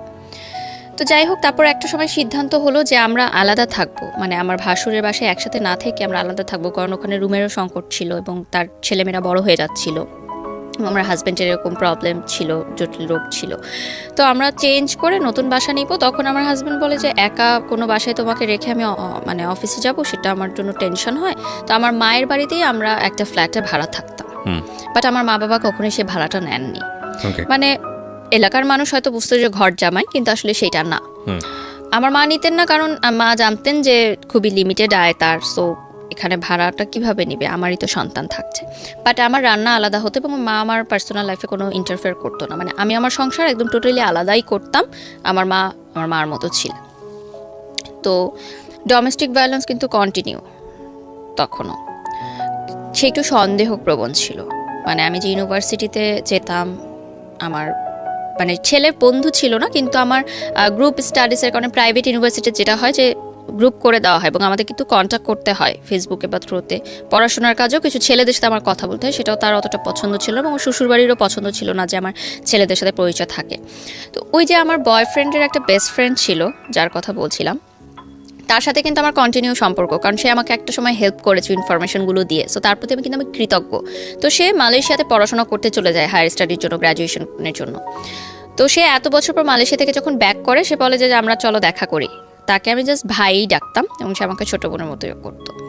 তো তার সাথে দেখা হয় এত বছর পর, মনে হয় যে আমি মন খুলে কথা বলতে পারছি, আমার কথাগুলো বলতে পারছি। যদি আমার কোনো ফ্রেন্ড ছিল না, আমি বারবার এই কথাটা মেনশন করছি যে ফ্রেন্ড থাকলে হয়তো আমি অনেক কিছু শেয়ার করতে পারতাম এবং অনেক ভুলগুলো আমি শুধরাতে পারতাম, যেহেতু আমি প্রচুর ইন্ট্রোভার্ট ছিলাম। এবং কলেজ চেঞ্জ হওয়ার কারণে আর আমার সব ফ্রেন্ডরা ইডেনে ভর্তি হয়, আইইউবি থেকেও ভর্তি হয় না। সো নতুন পরিবেশের কারণে ওটা ফ্রেন্ডশিপটা অতভাবে গড়ে ওঠেনি। তো তারপর যেটা হয় যে আমার শ্বশুরবাড়ি থেকে বলে যে আমি প্রাইভেট ইউনিভার্সিটিতে পড়তে পারবো না, পড়লে আমাকে কোনো সরকারি কলেজে পড়তে হবে। না, কিন্তু আড্ডার জায়গায় ছিলেন আপনি, ছেলেটার সঙ্গে আপনি আড্ডা দিবেন, হ্যাঁ ওটা বলছি। তো এই কথাগুলো আমি তাকে বলি যে আমার শ্বশুরবাড়ি থেকে আমার নাচ বন্ধ করে দিয়েছে, এখন আমার পড়াশোনা নিয়েও প্রবলেম করছে। কিন্তু ভাইয়া সবসময় বলে যে না, এখন তোমার বিয়ে হয়ে গেছে, এখন তোমাকে অনেক কিছু মেনে চলতে হবে, তুমি এভাবেই চলো। দেখো শ্বশুরবাড়ি যেভাবে বলে অ্যাডজাস্ট করে চলো, অ্যাডজাস্ট করে চলতে হয়, সব মেয়েদেরই এভাবে চলতে হয়। উনি সবসময় আমাকে বোঝাতো। তো উনি আমাকে কিছু চকলেট দেয়, মানে বিদেশ থেকে আসলে তো চকলেটই গিফট নিয়ে আসে। তো আমি যখন বাসায় এসে আমার হাজব্যান্ডকে বলি যে উনি এসেছিল আমাকে চকলেট গিফট করেছে, তখন ওই যে ডোমেস্টিক ভায়োলেন্স শিকার হই আমি। তো এটা না আমার কাছে মনে হচ্ছিল যে এটা কেন হচ্ছে, এটা তো আসলে হওয়ার না। বাবা আপনার গায়ে হাত তুলতো কখনো? ওই যে প্রেম করার কারণে তুলেছে, এছাড়া কখনো তুলতেন। আমার বাবা কখনো তুলেননি, মা তুলতেন। তো সেটা কিন্তু আমার দোষে, ঠিক আছে, বাট ওরকম না, কিন্তু পরবর্তীতে কিন্তু সন্তান কিন্তু সন্তানই, সবাই ছোটবেলায় মার খেয়েছে বাবা মার হাতে, ওইটা কিন্তু ডোমেস্টিক ভায়োলেন্সের পর্যায়ে পড়ে না, যদি না এক্সট্রিম হয় তখন আমরা সেটাকে কিন্তু বলতে কজ পারি। কি ছিল, মানে আপনি ওনার সঙ্গে দেখা করেছেন এই কারণে? হ্যাঁ, দেখা করেছি, এজন্য সন্দেহ করতো আপনাকে? সন্দেহপ্রবণ ছিল, কারণ আমি ছোট ছিলাম তার চেয়ে বয়সে, এই জন্য হয়তো। এবং আমার তখন ফেসবুকে প্রচুর ছেলেরা আমাকে নক দিত, কারণ আমাকে দেখে বোঝা যেত না যে আমি ম্যারিড। এবং ইউনিভার্সিটিতেও ছেলেরা নক দিত, কারণ ওই বয়সটায় আসলে আমি যে ম্যারিড ওরকম একটা লুকও আমার ছিল না আসলে যে আমি ম্যারিড। তো সব দিক থেকে সমস্যা বলছিল যে আমি পড়াশোনা করতে পারবো না, আমি ইউনিভার্সিটি যেতে পারবো না, কারণ ইউনিভার্সিটি গেলেই আমি দেখা যাবে বাইরে যাচ্ছি। মানে এটা আপনার বাড়িতে বসেই এই ঘটনা? কিন্তু আমার মা বাবা বা ফ্যামিলিকে আমি কখনো এগুলো বুঝতে দিইনি, মানে এই জায়গাগুলোতে ইন্টারফেয়ার করতে দেননি যে আমার সংসারের জীবনে? আমার যে প্রেগন্যান্সির ব্যাপারটাও কিন্তু আমার বাসায় এখনো জানে না। আমি বলবো যে মানসিকভাবেও অনেক আমাকে হ্যারাস করা হতো, আমার শ্বশুরবাড়ির লোকজনদের নানান মন্তব্যে আমি প্রচুর কষ্ট পেতাম মানসিকভাবে। সেই কথাগুলো আমি এখন হয়তো বলবো না, কারণ তাদের একটা সোশ্যাল স্ট্যাটাস আছে, বাট খুবই কষ্টদায়ক অ্যাকচুয়ালি বোথ সাইড থেকে বিষয়টা ম্যাচ ছিল না। তো যেটা হয় যে একটা সময় পর আমার মনে হয় যে তার সন্দেহ প্রবণতাটা অনেক বেড়ে গেছে এবং সে কোনো কিছু সহজভাবে নিতে পারছে না। ইন দ্য মিড টাইম আমি সোশ্যাল মিডিয়াতে কিছু গার্লস গ্রুপ থাকে না, তখন সেই গার্লস গ্রুপে আমার ছবি পোস্ট করতাম, আমার শ্বশুরবাড়ির ছবি পোস্ট করতাম, হাজব্যান্ডের, এবং কি রান্না করলাম ডেলি রান্নার ছবিগুলো পোস্ট করতাম। তো খুব ভালো রেসপন্স আসতো, হাজার হাজার লাইক কমেন্ট আসতো। মেয়েরা আমাকে খুব পছন্দ করতো, যে মেয়েদের এখন এরকমও স্বপ্ন থাকে যে বিয়ে করে লাইফ সংসার সেট করবে, কারণ মেয়েদের তো অনেক ধরনের গোল থাকে। বাট আমি আমার সংসার, হাজবেন্ড সবকিছু নিয়ে হ্যাপি থাকার চেষ্টা করতাম, মানে সোশ্যাল মিডিয়াতে যেটা আমি দেখাতাম। তো সবাই আমাকে খুব প্রেস করতো। তো এর মধ্যে একজন আমাকে নক দেয় যে আপু আমার একটা নতুন পেজ আছে। তখন নতুন নতুন কিন্তু মেয়েরা বিজনেস স্টার্ট করে, যে ফেসবুকে লাইভ করে, জামা কাপড় বিক্রি করে। এখন এটা খুবই অ্যাভেলেবল, বাট যে সময়ের কথা বলছি 2014-15 কথা, তখন মাত্র শুরু হলো। তো আমারই পরিচিত একটা মেয়ে ইউনিভার্সিটির, ও আমাকে বলে যে আমার কয়েকটা শাড়ি আর ড্রেস আছে, তুমি পরে একটু ছবি তুলে দিবে। ওটাও কিন্তু তেমন ফটোশুট না যে স্টুডিওতে গিয়ে হবে, বাসায় ঘরোয়াভাবে ও মোবাইলেই কিছু ছবি তুলবে, জাস্ট ওর বাসায় একটা সুন্দর টেরাস আছে ওখানে। তো আমি আমার হাজব্যান্ডকে বলি যে আমি এরকম করতে চাই। সে বলে যে না, ফটোশুট তো করা যাবে না, মানে মিডিয়া রিলেটেড কোনো কাজই করা যাবে না। তো ওই মেয়েটা আমাকে অনেক রিকোয়েস্ট করে। তো আমি বলি যে আচ্ছা ঠিক আছে, আমি ছবিটা তুলবো, বাট এই যে ছবিটা বেশি জায়গায় তুমি প্রকাশ করো না, কারণ আমার হাজব্যান্ড জানে না।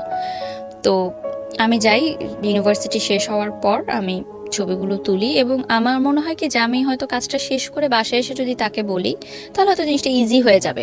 আর বিষয়টা তো এমন না যে খুব মানে বিলবোর্ড হয়ে যাচ্ছে আমার, আমি টেলিভিশনে চলে আসছি। এটা জাস্ট একটা অনলাইন পেজের জন্য, এবং সেই পেজটা জাস্ট নতুন একটা পেজ, জাস্ট ছবিগুলো দেওয়ার জন্য। তোর বাসায় যাই আমি, ও আমার 2টা শাড়ি 2টা ড্রেস পরে ছবি তুলে, ওর মোবাইলেই তুলে রুমের মধ্যে। তো ছবিগুলো পাবলিশ হওয়ার প্রায় কয়েক সপ্তাহ পর ইয়া হয়, তার কোন এক কলিগ সেই ছবিটার স্ক্রিনশট তাকে দেয়। তো ইন দ্য মিড টাইম আমি বলেছি যে আমার একটা ফ্রেন্ডের এরকম ড্রেস দিয়েছিল, আমি পরে ছবি তুলেছি। তো সে অতটা ইয়া করেনি, যে ঠিক আছে, মানে ফটোশুট টাইপ এটা বলিনি।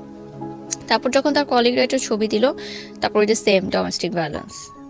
তো আমার কথা হচ্ছে যে আমি তো খারাপ কিছু করিনি, আমি তো অন্যায় কিছু করিনি, আর আমাকে কেন এরকম মানে ফেস করতে হবে? সবই তো আমি স্যাক্রিফাইস করলাম, সবই তো করলাম, নাচটাও ছেড়ে দিলাম, তাহলে কেন এই ছোট ছোট বিষয়গুলো আমাকে দেওয়া হচ্ছে? ইন্টারেস্টিং না বিষয়টা, মানে সে প্রথম কথা হচ্ছে মানে আপনার জায়গা থেকে আপনি যেভাবে বলছেন যে সমস্ত কিছু জেনে শুনেই আপনাকে বিয়েটা করেছে, 1। 2 নম্বর হচ্ছে যে আলটিমেটলি আপনি যেটা বললেন যে 14 বছর বয়সের ডিফারেন্স ছিল, সো আপনাকে সে কোনো না কোনোভাবে হ্যান্ডেল করতে পারবে এই সিচুয়েশনগুলোতে। সেখানে আপনাকে, আমার যেটা মনে হয়, খুব কমন সেন্সের জায়গা থেকে ফুল লিবার্টি দিয়ে ধীরে ধীরে বুঝিয়ে তার মতো করে গড়ে নেয়া, সেই জায়গাটা না করে বরং ইম্পোজ করছে, হ্যাঁ, এবং চাপাচাপি করছে, তখন তো আর বিষয়টা মানে কষ্টটা আরও বেড়ে যাওয়ার কথা, তাই না, সব দিক থেকেই। একদিন এরকম হচ্ছিল, তো আমার মা সামহাও এই ফ্ল্যাটে আসে হয়তো আমাদেরকে ডাকতে। তো গেটটা খোলা ছিল, তো সে দেখে যে আমার হাজব্যান্ড এটা করছে, গায়ে হাত তুলছে। ওই দিনই আর কি সেপারেশনটা হয় আমাদের। ও, আমার মা বলে যে হোয়াট ইজ দিস, মানে ওইটা ওই দিন আমার ফার্স্ট আমার মা দেখে যে এগুলো হচ্ছে ঘরের ভিতর, বাট সে জানে না। তো আমার মা বলে যে তুমি বের হয়ে যাও বাসা থেকে। মানে স্বাভাবিকভাবেই একটা মা কখনই এটা দেখতে পারবে না যে তার সন্তান এরকম কিছু একটা হ্যারাসের শিকার হচ্ছে, সে বলতে পারছে না। তো আমার হাজব্যান্ড বলে যে সংসার করবো না, তো চলে যায়। সেদিন প্রথম সেপারেশনটা শুরু হয়, মানে রোজার আগ দিয়ে এই ঘটনাটা। তো আমি ভাবি যে ঠিক আছে, রাগ হয়েছে, আবার ফিরে আসবে। তখনও পর্যন্ত কিন্তু ডিভোর্স বা সেপারেশন এই ধরনের কোনো কিছু আমার মাথায় নেই, আমার ফ্যামিলির মাথায় নেই, কারণ বিয়ে হয়ে গেছে তো হয়ে গেছে। এখানে আর কোনো সেকেন্ড থটস নাই। মার খেলেও তোমাকে থাকতে হবে এই ঘরে, এবং হোয়াট এভার ইট ইজ তোমাকে এইখানেই থাকতে হবে, যেটা আমার না, বাংলাদেশের বেশিরভাগ মেয়েদেরই এটাই মানসিকতা। এবং আমি তো দেখি এখন, যেহেতু আমি সোশ্যাল মিডিয়াতে অনেক অ্যাক্টিভ, দেখি যে আমাদের বাংলাদেশে হাজার হাজার ঘরে মেয়েরা ডোমেস্টিক ভায়োলেন্সের শিকার হয় এবং তারা কিছু বলতে পারে না, দ্যাটস ওয়াই তারা সেটা মুখ বুজে সহ্য করে। এবং আরেকটা কথা যে ইকোনমিক্যাল ডিপেন্ডেন্সি থাকে না তাদের, যেটা সেই সময় আমারও ছিল না, আমি কিন্তু স্টুডেন্ট ছিলাম। আমার হাজব্যান্ড যখন চলে যায়, আমার বাসায় আমার এখনও মনে আছে যে আমার ড্রয়ার খুলে দেখে আমি 10 টাকার নোট আছে শুধুমাত্র, আর কোনো টাকা নেই আমার কাছে, এবং আমার তো কোনো ইনকাম নাই সেই মুহূর্তে। আর একটা মেয়ে হচ্ছে হাজব্যান্ডের চলে যাওয়ার পর বাবা মার কাছে মানে টাকা চাওয়াটা যে কতটা কষ্টের, মানে ওটার চেয়ে ভালো হয় যে দুইটা মাটি ফাঁক হয়ে যাক, আমি নিচে চলে যাই। মানে যারা এইটার কখনো সম্মুখীন হয়েছেন তারা হয়তো বুঝতে পারবেন। এখন হয়তো ভাবছে যে মা বাবার কাছে তো টাকা চাওয়াই যায়, কিন্তু সংসার ভেঙে আমি কিন্তু আরেকজনের বাসায় চলে গেছি, এবং মেয়েরা কিন্তু পরের ঘরের হয় সবসময়। সেই ঘরটা ভেঙে যখন আমি আসি, তখন কিন্তু আমার বাবা মার কাছে টাকা চাওয়াটা কিন্তু এতটা ইজি না কারোর জন্য। যদি সেটাই হতো তাহলে কিন্তু আমাদের বাংলাদেশের মেয়েরা বা সারা বিশ্বে যারা হ্যারাসমেন্টের শিকার হচ্ছে তারা কিন্তু প্রতিবাদ করতো। যদিও এখন অনেক বেড়েছে এটা, বাট তারপরে মিডল ক্লাস বা লোয়ার মিডল ক্লাস ওরা এখনো পারে না, শুধুমাত্র তাদের ইকোনমিক্যাল সাপোর্টটা নাই বলে। তো সেপারেশনের পর সে আমার সাথে কোনো কন্ট্যাক্ট করে না, দিনের পর দিন চলে যায়, মাসের পর মাস চলে যায়, সে কোনো কন্ট্যাক্ট করে না। এবং আমি কিন্তু স্টিল ওই ফ্ল্যাটে আছি, এবং আমি ট্রমাটাইজড হয়ে গেছি একা থাকতে থাকতে। কারণ আমি একা থাকতে খুব ভয় পেতাম ছোটোবেলা থেকে। আমি আমার ভাইয়ের সাথে শেয়ারের রুমে থাকতাম, বা বিয়ের পর কখনোই আমার হাজব্যান্ডের থেকে আলাদা আমি থাকিনি। সো হঠাৎ করে ওই ফ্ল্যাটে একা থাকাটা কিন্তু আমার জন্য একটা খুব মানসিক চাপ, ট্রমাটাইজড হয়ে গেছি আমি। সো আমার মা আমাকে 1 মাস পর নিয়ে আসলো তার ফ্ল্যাটে, যে ওখানে থাকার দরকার নেই, ফ্ল্যাটটা তালা দিয়ে দাও, দরকার নেই ওখানে থাকার, সে আসলে আবার তুমি করো। তো আমি তার সাথে প্রচুর কন্ট্যাক্ট করার ট্রাই করি, প্রতিদিনই কন্ট্যাক্ট করার ট্রাই করি, বাট না সে আমার ফোন ধরে, না মেসেজের রিপ্লাই দেয়। ইভেন তার ফ্যামিলি মেম্বার্সরাও, একটা মানুষ আমাকে ফোন দেয়নি, আমার ফ্যামিলিকে ফোন দেয়নি। মানে জিনিসটা খুব অবাক না? কেউ বললে হয়তো বিশ্বাস করবে না যে একটা স্বামী স্ত্রীর ঝগড়া হলে কিন্তু শ্বশুরবাড়ি থেকেই আগে ফোনটা আসে যে কী হয়েছে তোমাদের, আমাদেরকে বলো, কী সমস্যার সমাধান করি আমরা, বা না করি কী হবে। আমার মাও খুব অবাক হয়েছে ওই সময় যে একটা মানুষ পর্যন্ত ফোন দিল না আমাদেরকে, যে এত বড় একটা ঘটনা হয়ে গেল। এবং আমি আমার দেবরের কাছ থেকে জানতে পেরেছি যে সে তাদের সাথেই আছে ওই বাসাতেই, এবং তারা এরকম একটা পরিকল্পনা করছে তাকে সেকেন্ড ম্যারেজ দেওয়ার, মানে আরেকটা বিয়ে দেওয়ার তাদের পছন্দের মেয়ের সাথে, যেহেতু তারা আমাকে পছন্দ করতেন না। আমার সাথে কিন্তু তখন ডিভোর্স হয়নি, সেপারেশন চলছে। তো আমার মাই ফোন দিল, যেহেতু আমরা মেয়ে পক্ষ, আমরাই ফোন দিলাম, ঠিক আছে, যে তাও সংসারটা টিকুক। তো আমার ননাসের সাথে কথা হয়, ভাবির সাথে কথা হয়, তারা বলে যে এটা তার ব্যাপার পার্সোনাল, আমরা নো কমেন্টস। তাদের কোনো কমেন্টস নাই এই বিষয়ে, তাদের কিছু বলার নাই, এই বিষয়টা নিয়ে তাদের কিছু বলার নাই, এটা যা ডিসিশন হবে সে দিবে। তো আমার বাবা মা ফার্স্ট থেকেই আমাদের, মানে বিয়ের পর থেকেই, মানে বিষয়টা কেমন যেন মেনে নিতে পারতো না। আমার মা হয়তো বুঝতো, আমাকে বলতো না যে আই এম নট হ্যাপি। ওই চেহারার একটা গ্লো থাকে না বিয়ের পর যে আসে মেয়েদের, ওই জিনিসটা না আমার কখনো আসেনি। তো আমার মা সামহাও বুঝতে পারতো যে I am not happy, but সে আমাকে কখনো ডাইরেক্ট হয়তো প্রশ্ন করতো না।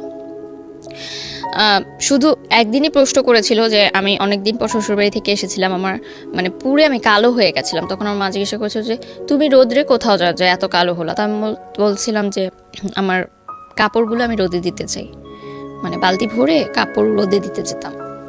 তো কড়া রোদের কারণে আমার স্কিন পুড়ে যেত, আমার আবার সান লাগলে তাড়াতাড়ি স্কিন পুড়ে যায়। তো তখন আমার মা জাস্ট একটা কথা বলেছিল যে আমি চাইনি আমার মেয়ের জীবনটা এরকম হোক। মানে এই জন্য তো সে আমাকে পড়াশোনা শিখায়নি আসলে। হ্যাঁ, অবভিয়াসলি উইথ ডিউ রেসপেক্ট, বাসার কাজ যারা করে ইটস ওকে, বাট শুধুমাত্রই যে এইটাই হবে আমার জীবন সেটা সে কখনো চায়, যেহেতু সে একজন কলেজের প্রফেসর, একটি স্বনামধন্য কলেজের প্রফেসর, আমার বাবা বুয়েট থেকে পাশ করা আর্কিটেক্ট।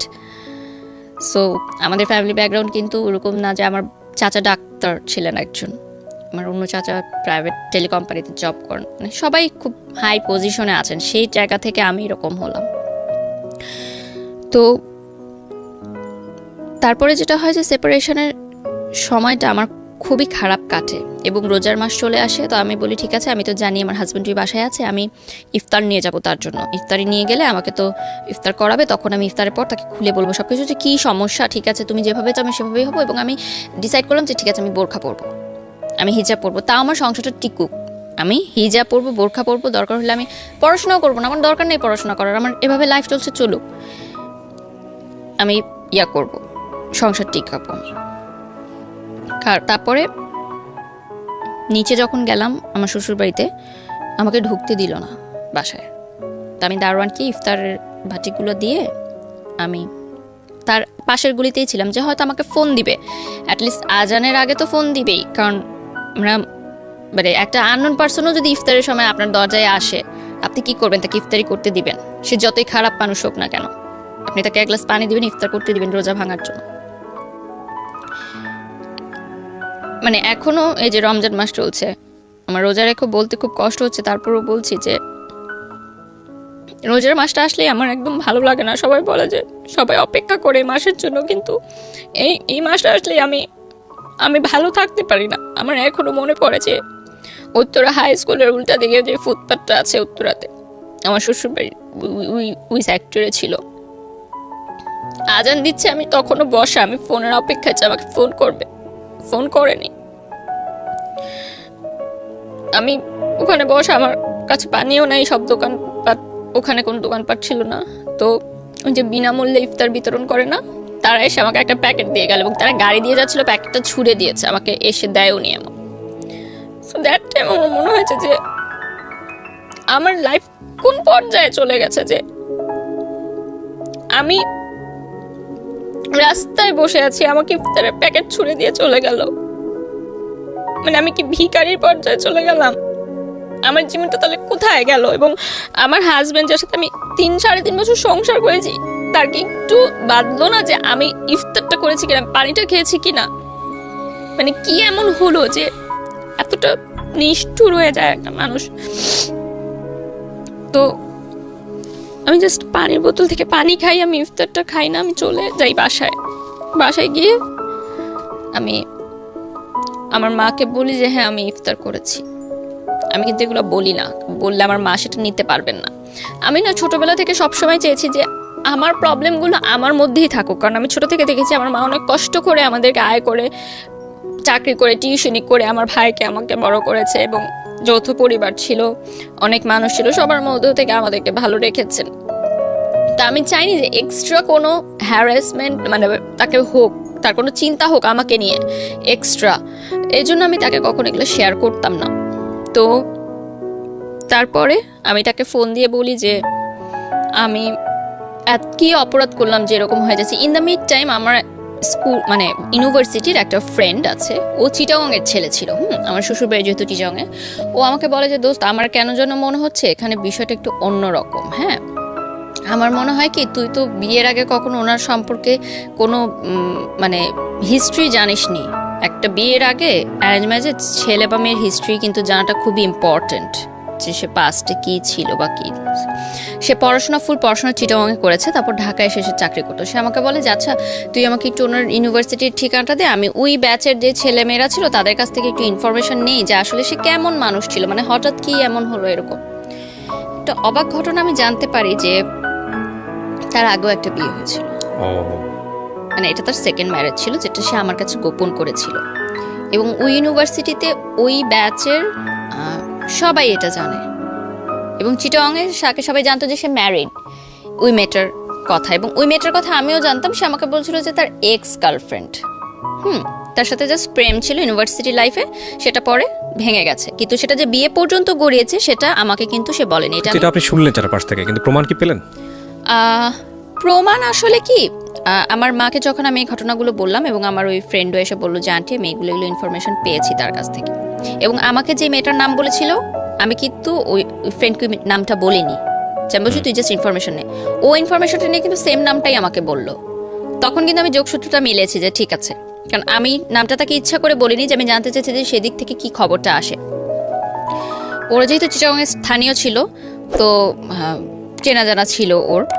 তো আমার ননাসকে ফোন করে যখন আমার মা বললেন যে এরকম একটা ঘটনা শুনলাম চিটাগংয়ের লোকে মুখে মানুষ বলছে, সে এত উত্তেজিত হয়ে গেল আমার মার সাথে এবং মানে এত বাজে ব্যবহার করলো, আমার মা টোটালি অবাক হয়ে গেল এবং সে বললো যে আচ্ছা আমার মেয়ের নামে যদি আজকে কেউ কোনো কথা বলতো আমি কিন্তু হেসে ঠান্ডা মাথায় কথাটা উড়িয়ে দিতাম। আপনি যত উত্তেজিত হয়ে গেলেন সেটা থেকে আমি আপনার উত্তরটা পেয়ে গেছি যে ঘটনাটা সত্য না মিথ্যা। এবং তার 5 মিনিটের মধ্যে আমার হাজব্যান্ড আমাকে ফোন করবে তুমি পাগল হয়ে গেছো, এই সেই অনেক নানান কথা বলে যে আমার নামে তুমি মিথ্যা কথা রটাচ্ছ। যাই হোক, বলার পরে আমি তাকে বলি যে ঠিক আছে তুমি ইয়া করো, মানে সেপারেশনের 1 মাস পরের ঘটনা বলছি। 1 মাসের মধ্যে কিন্তু এগুলো হয়েছে যে রোজার মাসে, তো তখনও রোজা কন্টিনিউ কিন্তু। তো আমি খুব কম খাওয়া দাওয়া করতাম, এর মধ্যে আমি মানে মনে হয়েছে আমার যে আমি আবার কনসিভ করেছি। তো আমি তাকে যখন বলি এটা দেখা হয়, আমি তাকে বলি যে আপনার সাথে আমার কিছু জরুরি কথা আছে, আমি আপনি করে বলতেন আমি একটু আপনার সাথে দেখা করতে চাই। তো ওই যে বলতাম যে হাজব্যান্ড ওয়াইফের যে সম্পর্কটা ওটা প্রায় ছিল না বললেই চলে, বাট একদমই টোটালি ছিল না সেটা তো না। তো কনসেপ্ট যখন আমি করি তখন আমি চিন্তা করি যে এটা আমার মনে হয় আমার হাজব্যান্ডকে জানানো দরকার, যে মানে ডাউট করছি, তখনও শিওর না। তো সে আমাকে এত মানে খারাপ একটা কথা বলে যে মানে সে আমাকে বলে যে এই বাচ্চাটা আমার না, এটা হয়তো অন্য কারো। মানে ওই কথাটা আমাকে এতটা হিট করে, সেই মুহূর্তে আমি ডিসিশন নেই যে আমি এই সংসার আর করবো না। তার আগ মুহূর্ত পর্যন্ত কিন্তু আমি এই ডিসিশনটা নেইনি, কিন্তু আমার মনে হয়েছে যে আমার চরিত্র নিয়ে যখন সে কথা বলেছে তার মানে সে আমাকে ওরকমই মনে করে। মানে সন্দেহের জায়গাটা কোথায় চলে গেছে যে সে এটা মনে করছে যে আমার পেটে যে বাচ্চা আছে সেটা তার না, এটা অন্য কারো। তো যাই হোক, সামহাও 1 সপ্তাহ পর আমি জানতে পারি যে না আমি কনসিভ করি, রোজায় আমি কম খেয়েছি হয়তো, এই জন্য হয়তো আমার সার্কুলেটর অফ ছিল, তারপর আমার সেটা ঠিক হয়ে যায়। ওকে, মানে আই ওয়াজ নট প্রেগনেন্ট, মানে আমি ডাউট করেছিলাম। এর থেকে কিন্তু আমার একটা সুবিধা হয়েছে যে আমি জানতে পেরেছি যে তার কি ধারণাটা আমার সম্পর্কে। এবং সে আমাকে মানে আরেকটা কথা বলেছে যে তুমি কি দিয়েছো আমাকে, লাইক নাথিং। মানে আমার মনে আছে তারপর প্রায় 5-6 মাস আমি ঘর থেকে বের হইনি, একটা 4 দেয়ালের ঘরেই আমি ছিলাম। এবং মানে আমি জানতাম না যে সূর্য কখন উঠছে সূর্য কখন ডুবলো, দিনের কোনো হিসাব থাকতো না আমার।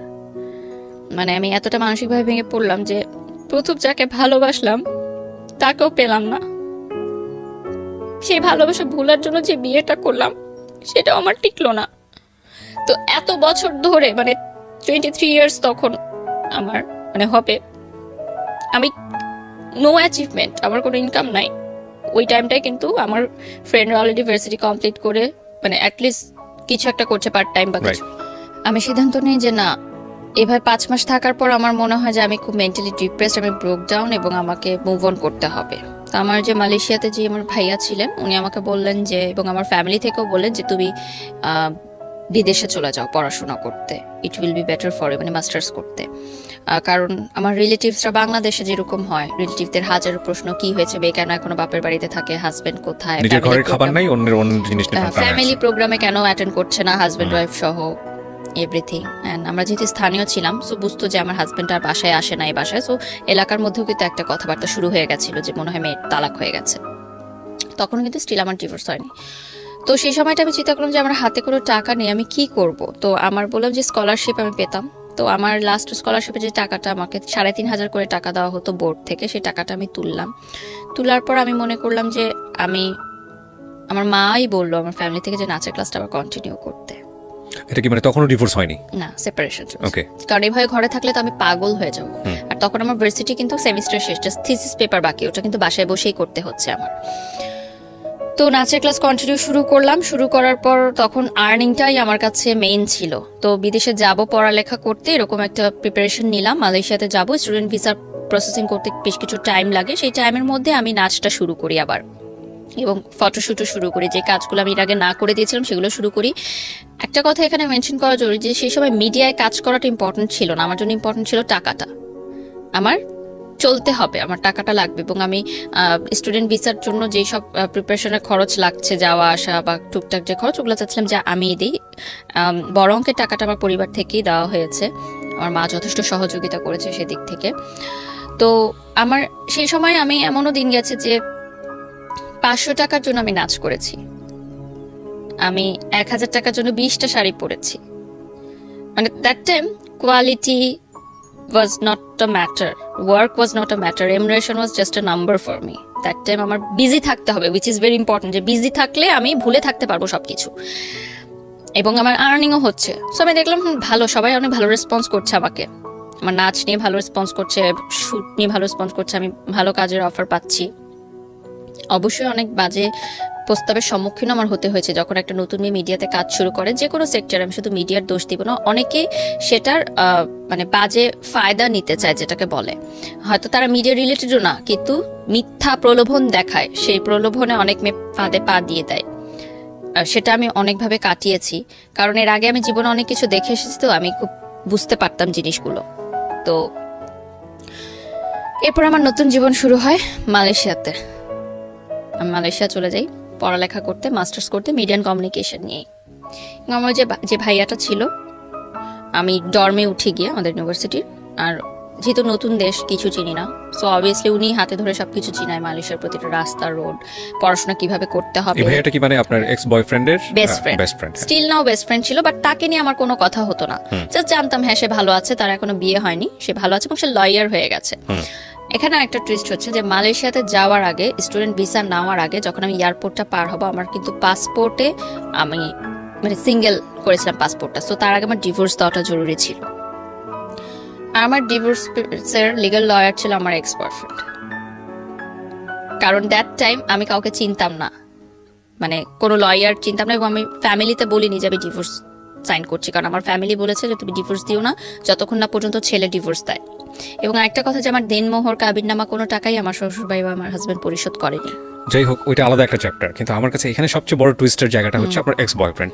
তো এক্স বয়ফ্রেন্ড কি মানে প্রফেশনালিজমের জায়গা থেকে, প্রফেশনালিজমের জায়গা থেকে বলেছে, প্রফেশনালিজমের জায়গা থেকে, কিন্তু সে উইদাউট ফ্রি আমাকে এই কাজটা করে দিয়েছে। ডিভোর্স পেপার সব রেডি করতে যে টাকাটা লাগে সেটা আমাকে সে ফ্রি করে দিয়েছে, এবং সে অনেকটা গিলটি ফিল থেকে এই কাজটা করেছে হয়তো, কারণ সে সবই তো জানে যে কি কারণে আমি বিয়েটা হয়েছে এবং কি কারণে আমার সংসারটা ভেঙেছে। এবং সে আপনি কি এগুলো শেয়ার করতেন তার সঙ্গে? শেয়ারের মতো জায়গা কি তৈরি হয়েছিল? তার বেস্ট ফ্রেন্ডের সাথে শেয়ার করতাম, তো তার বেস্ট ফ্রেন্ড তার মাধ্যমে জানতো। তো আমাকে, যেহেতু আমার হাতে তখন কোনো টাকা ছিল না, তো ভাইয়া বলে যে তুমি ওর মাধ্যমে করাও এটা, তাহলে তোমার কোনো টাকা খরচ হবে না, আমি ওকে বলে দিচ্ছি, ও সমস্ত কাগজপত্র রেডি করে তোমার বাসায় দিয়ে যাবে, আমাকে কোর্টেও যেতে হবে না। অন্য কোনো লয়ার সেট করলে হয়তো আমাকে কোর্টে যেতে হতো বা কিছু করতে হতো।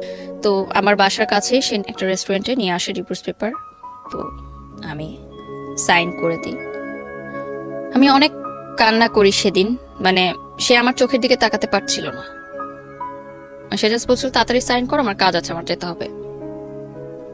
মানে আমি সেদিন প্রথম লাইফে এত বছরে তার সাথে মানে একটু লাউড কথা বলেছি যে আমি এখানে ডিভোর্স পেপার সাইন করতেছি আর তোমার এখনো কাজের তারা, তুমি কি বুঝতে পারছো আমার জীবনটা এলোমেলো হয়ে গেছে তোমার জন্য?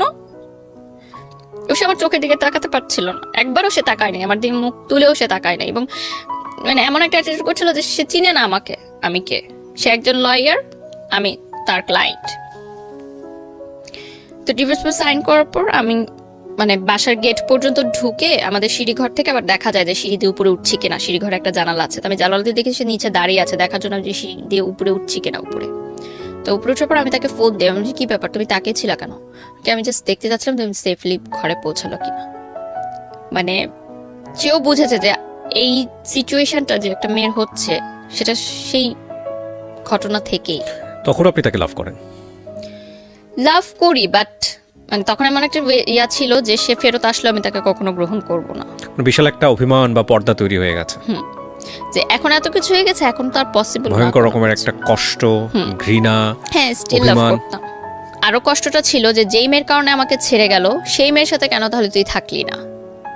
এটা তো খুশি হওয়ার কথা, হিউম্যান নেচার সেটাই বলে। এটা আমার কাছে বিষয়টা অন্য, যে আমার ভালোবাসার মানুষ যদি আরেকজনের সাথে হ্যাপি থাকে তাহলে আমি চলে যাব, সে হ্যাপি থাকুক, বাট সে যদি হ্যাপি না থাকতে পারে সেখানে আমার প্রবলেম, যে তাহলে তুই আমাকে ছাড়লি কেন, মানে আমি এভাবে চিন্তা করি। ওকে, তো যাই হোক, আমার মালয়েশিয়াতে নতুন লাইফ শুরু হয় ডিভোর্স দেওয়ার পর, এবং এরকম একটা লাইফ আমি কখনো দেখিনি। আমার প্রথম প্লেনে ওঠা, প্রথম বিদেশে যাওয়া, প্রথম সবকিছু দেখা। By the way plane journey is very boring.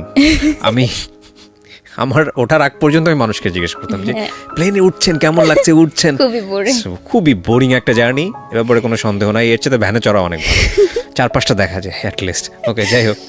তো ফার্স্ট রাতে রঙিন দুনিয়া সবকিছু, মানে খুবই ভালো লাগা শুরু হলো, সব এক্সাইটমেন্ট শুরু। তো নতুন করে শুরু করেন। তো তার মধ্যেও কষ্টটা তো ছিলই। তো ওই যে বড় ভাইয়াটার কথা বললাম, that time he was single, এবং সে কিন্তু ছোট থেকে আমাকে দেখে আসছে যে আমি কিভাবে বড় হচ্ছি, একদম ক্লাস 7 থেকে। তো 1 মাস মালয়েশিয়াতে থাকার পর, মানে ওনার বন্ধুরাই আমার বন্ধু হয়ে গেল। উনি সবখানে আমাকে নিয়ে যেতেন ঘুরতে, বিভিন্ন মালয়েশিয়ার বিভিন্ন দর্শনীয় স্থান দেখাতে, ঘোরাটোরা হলো। তো 1 মাস পরে সে, মানে আমি হালকা হালকা বুঝতাম যে সে আমাকে পছন্দ করে, সামথিং, মানে থাকে না যে বন্ধু যে একটু বেশি সম্পর্কটা, একটু কেয়ারিংটা। তো আমি বুঝতে পারতাম যে মেবি সে আমাকে লাইক করে, বা হয়তো পারে এটা সিম্প্যাথির জায়গা থেকে, বা অনেক বছর ধরে চিনে, বা নতুন জায়গায় এসেছি, সেটাও আমি কখনো এক্সপ্রেস করিনি, যেটা আমি বুঝতে পারছি। তো মালয়েশিয়াতে যে টুইন টাওয়ার আছে, ওই টুইন টাওয়ারের সামনে সে একদিন রাতে আমাকে প্রপোজ করে যে আমি চাই না তুমি আর কষ্ট পাও, আমি চাই যে আমরা যেহেতু 10 বছর হয়ে গেছে তখন একসাথে আছি, সেটা যে হিসাবেই হোক, আমি চাই যে আমরা একসাথে থাকি বাকিটা জীবন। সেদিন আমার কিন্তু প্রথম টুইন টাওয়ার দেখতে যাওয়া মালয়েশিয়াতে, এবং ওই দিনই প্রপোজটা করে, এবং সে আমাকে বলে যে আমি এতদিন করিনি, আমি ওয়েট করছিলাম যে কবে টুইন টাওয়ার সামনে আসবে, এটাকে আমি সামনে করব। তো আমার কাছে মনে হয় কি সেই সময় যে ভালোবাসা, বিয়ে, এগুলো কোনো ব্যাপার না। ওনার সাথে যেহেতু আমার আন্ডারস্ট্যান্ডিং লেভেলটা অনেক ভালো ছিল, এবং 10 বছর একটা মানুষকে চিনি, তো আমার মনে হয়েছে যে ঠিক আছে, এখন ফ্রেন্ডশিপটাই না হয় আমার লাইফের হয়ে গেল। ওকে, ফাইন। মানে আপনার জায়গা থেকে সিগন্যালটা ছিল ইয়েস? ইয়েস ছিল, বাট আমি বলেছি যে আমরা একসাথে ফ্রেন্ডদের মতোই থাকবো, ঠিক আছে, রিলেশন থাকবে, বাট পরবর্তীতে আমরা দেখবো যেটা, মানে বিয়ে করব আমরা, বাট এখন ফ্রেন্ড হিসেবে থাকবো। অ্যান্ড ফ্রেন্ড হিসেবেই ছিলাম, কজ 10 বছরের বন্ধুত্ব কিন্তু মানে রাতারাতি প্রেমের সম্পর্কে যায় না।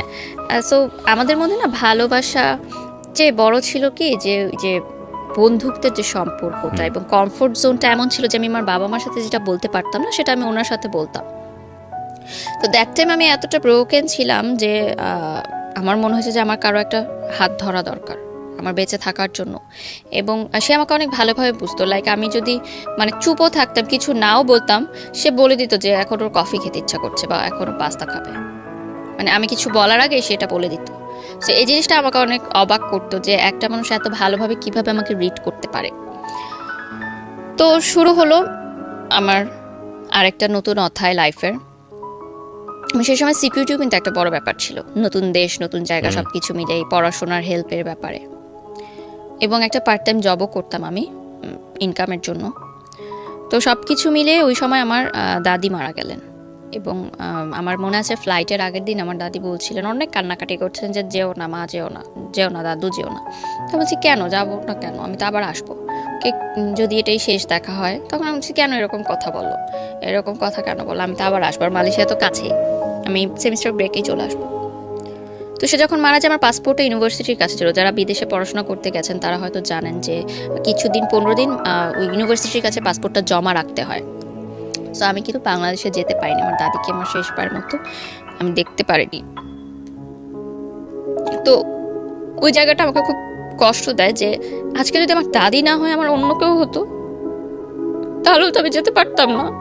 তাহলে এটা কোন জীবনে আমি আসলাম, যে আল্লাহ না করুক যদি আজকে আরো কোনো বিপদ হতো, তাও তুমি যেতে পারতাম না। আর আমি পাসপোর্টটা ভার্সিটি থেকে চেয়ে নিয়ে এসে যখন ফ্লাই করতাম, ততক্ষণে তো অলরেডি জানাজা কমপ্লিট। তো যাই হোক, এই থাকাটা খাওয়ার পর আমি পড়াশোনাও তেমন কিছু বুঝতে পারছিলাম না যে কি হচ্ছিল, কারণ পড়াশোনার পর একটা অনেক ব্রেকডাউন ছিল। তো আমার মানে আমার না মাথায় কিছু ঢুকছিল না পড়াশোনাটা আসলে।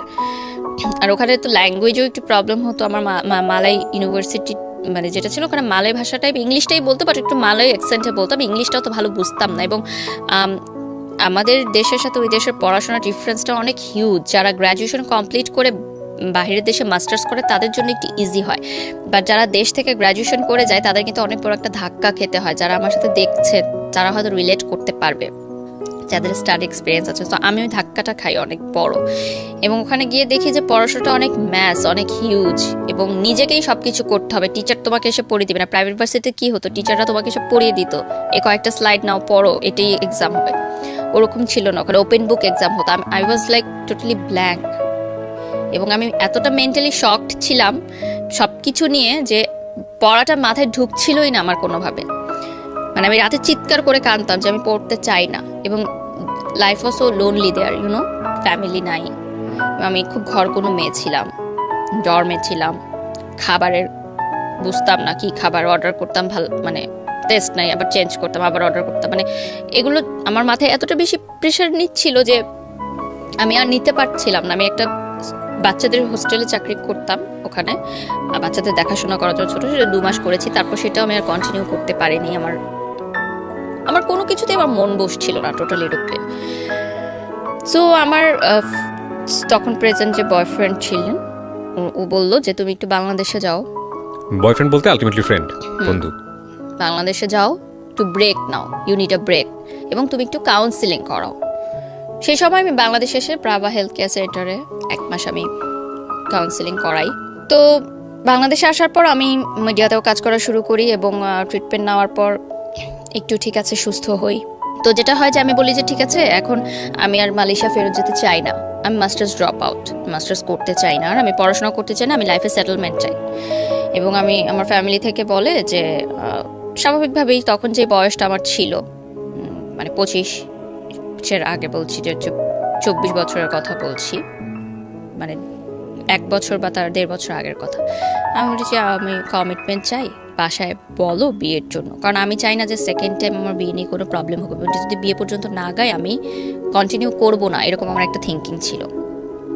যেহেতু আমার ডিভোর্স আছে, এবং আপনি জানেন ডিভোর্সি মেয়েদেরকে পরের বার বিয়ে করতে হলে কতটা বেগ পেতে হয় বাংলাদেশের, আমি জানি না, মানে আই ডোন্ট হ্যাভ এনি মানসিকতার মানে প্রেক্ষিতে, মানে সামাজিকতার ছেলেকে যতটা বেগ পেতে হয় তার চেয়ে অনেক গুণ বেশি বেগ পেতে হয়, এটা আমি বিশ্বাস করি। হ্যাঁ, তো যেটা হয় যে আমার সে বাসায় যখন বলে, বাসা থেকে স্ট্রেট না বলে দেয় যে পসিবল না, কারণ আমি ডিভোর্সি 1, 2 হচ্ছে সে মিডিয়ায় কাজ করে, ওর বাসা থেকে না করে।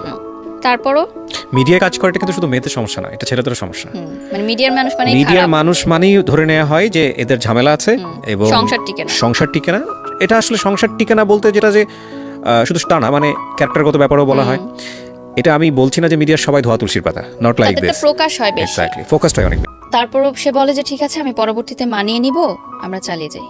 তো মানিয়ে নেওয়ার বিষয়টা আসলে পরবর্তীতে আর সে মানিয়ে নেওয়াটা আমি দেখলাম যে তার কিন্তু তখন মাস্টার্স কমপ্লিট, এবং সে অলরেডি ব্যবসা করছে, তার বাবার ব্যবসাটা এসে দেখে। এবং যেটা হলো যে একটা টাইমে আমি বুঝতে পারলাম যে সে আমার জন্য বিয়ে করতে পারছে না, তার বিয়েটা আটকে আছে শুধুমাত্র আমার জন্য, তার ফ্যামিলি থেকে বিয়ের চাপ দিচ্ছে, সে আমাকেও ছাড়তে পারছে না। এবং একটা টাইমে গিয়ে আমি বুঝলাম যে এটা আসলে লাভ না, এটা আসলে সিম্প্যাথি ছিল, একটা করুণা ছিল। সে ছোট থেকে আমাকে যেভাবে দেখে এসেছে, তার একটা করুণা সৃষ্টি হয়েছে আমার জন্য, যে সেই করুণা থেকে সে আমার সাথে রিলেশনে গেছে। দ্যাট ওয়াজ নট লাভ।